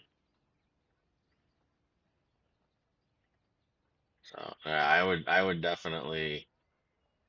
Um, I mean, you don't have too many choices. There's only six. There's only six werewolves in the game, so you gotta leave one out. If you're gonna leave one out, you probably want to leave him out because he's absolute dog water. She can be your support, your like buff and debuff. These two will be your DPS, and then these two you put as your front line.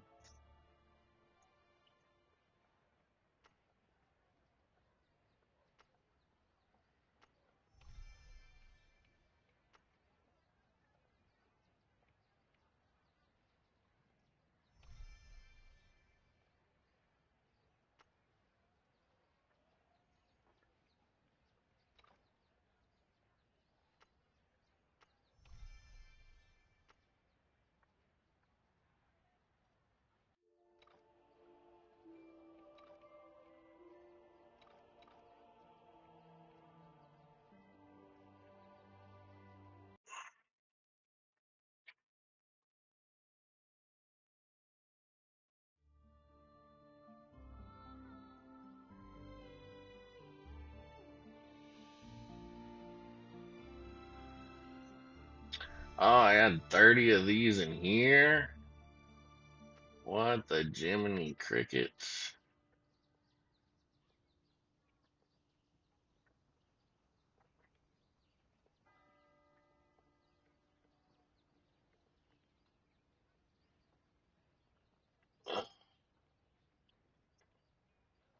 All right, guys. Well, once again, I definitely appreciate you hanging out with me. It is like I said I was gonna stop streaming like 2.5 hours ago because my back is killing me, but I kind of zoned it out. I'm gonna regret it in the morning when I can't climb out of bed. I don't know what's going on with my back, but it's not liking me. So, um, I'm gonna go ahead and get off. I appreciate you guys hanging out with me. We're gonna be doing it every day for at least the next month, and then we will set new goals once we hit January 20. What was it? 28? I think it was the 27, 26. How many times have I streamed? One, two, three, something like that. I'll figure it out by the time we get to January 20 something ish. Um, but at least every day for a month, and then maybe we'll extend it. But for now, I gotta take off. This was how long was this? Jesus. This is another 4.5 hours, so that was about 2 hours more than I was planning on doing. So, um, yeah, for sure. And if there's any, like, I mean, I love chit chatting and talking. I mean, this is not the most exciting game to stream as far as gameplay. So if you guys have other questions or topics or anything you want to discuss in, tomorrow night or future streams, feel free to bring them up because I enjoy the discussions. So yeah, for sure. Thanks for hanging out. Thanks for the conversation. Thanks for the support. And I will catch you guys tomorrow.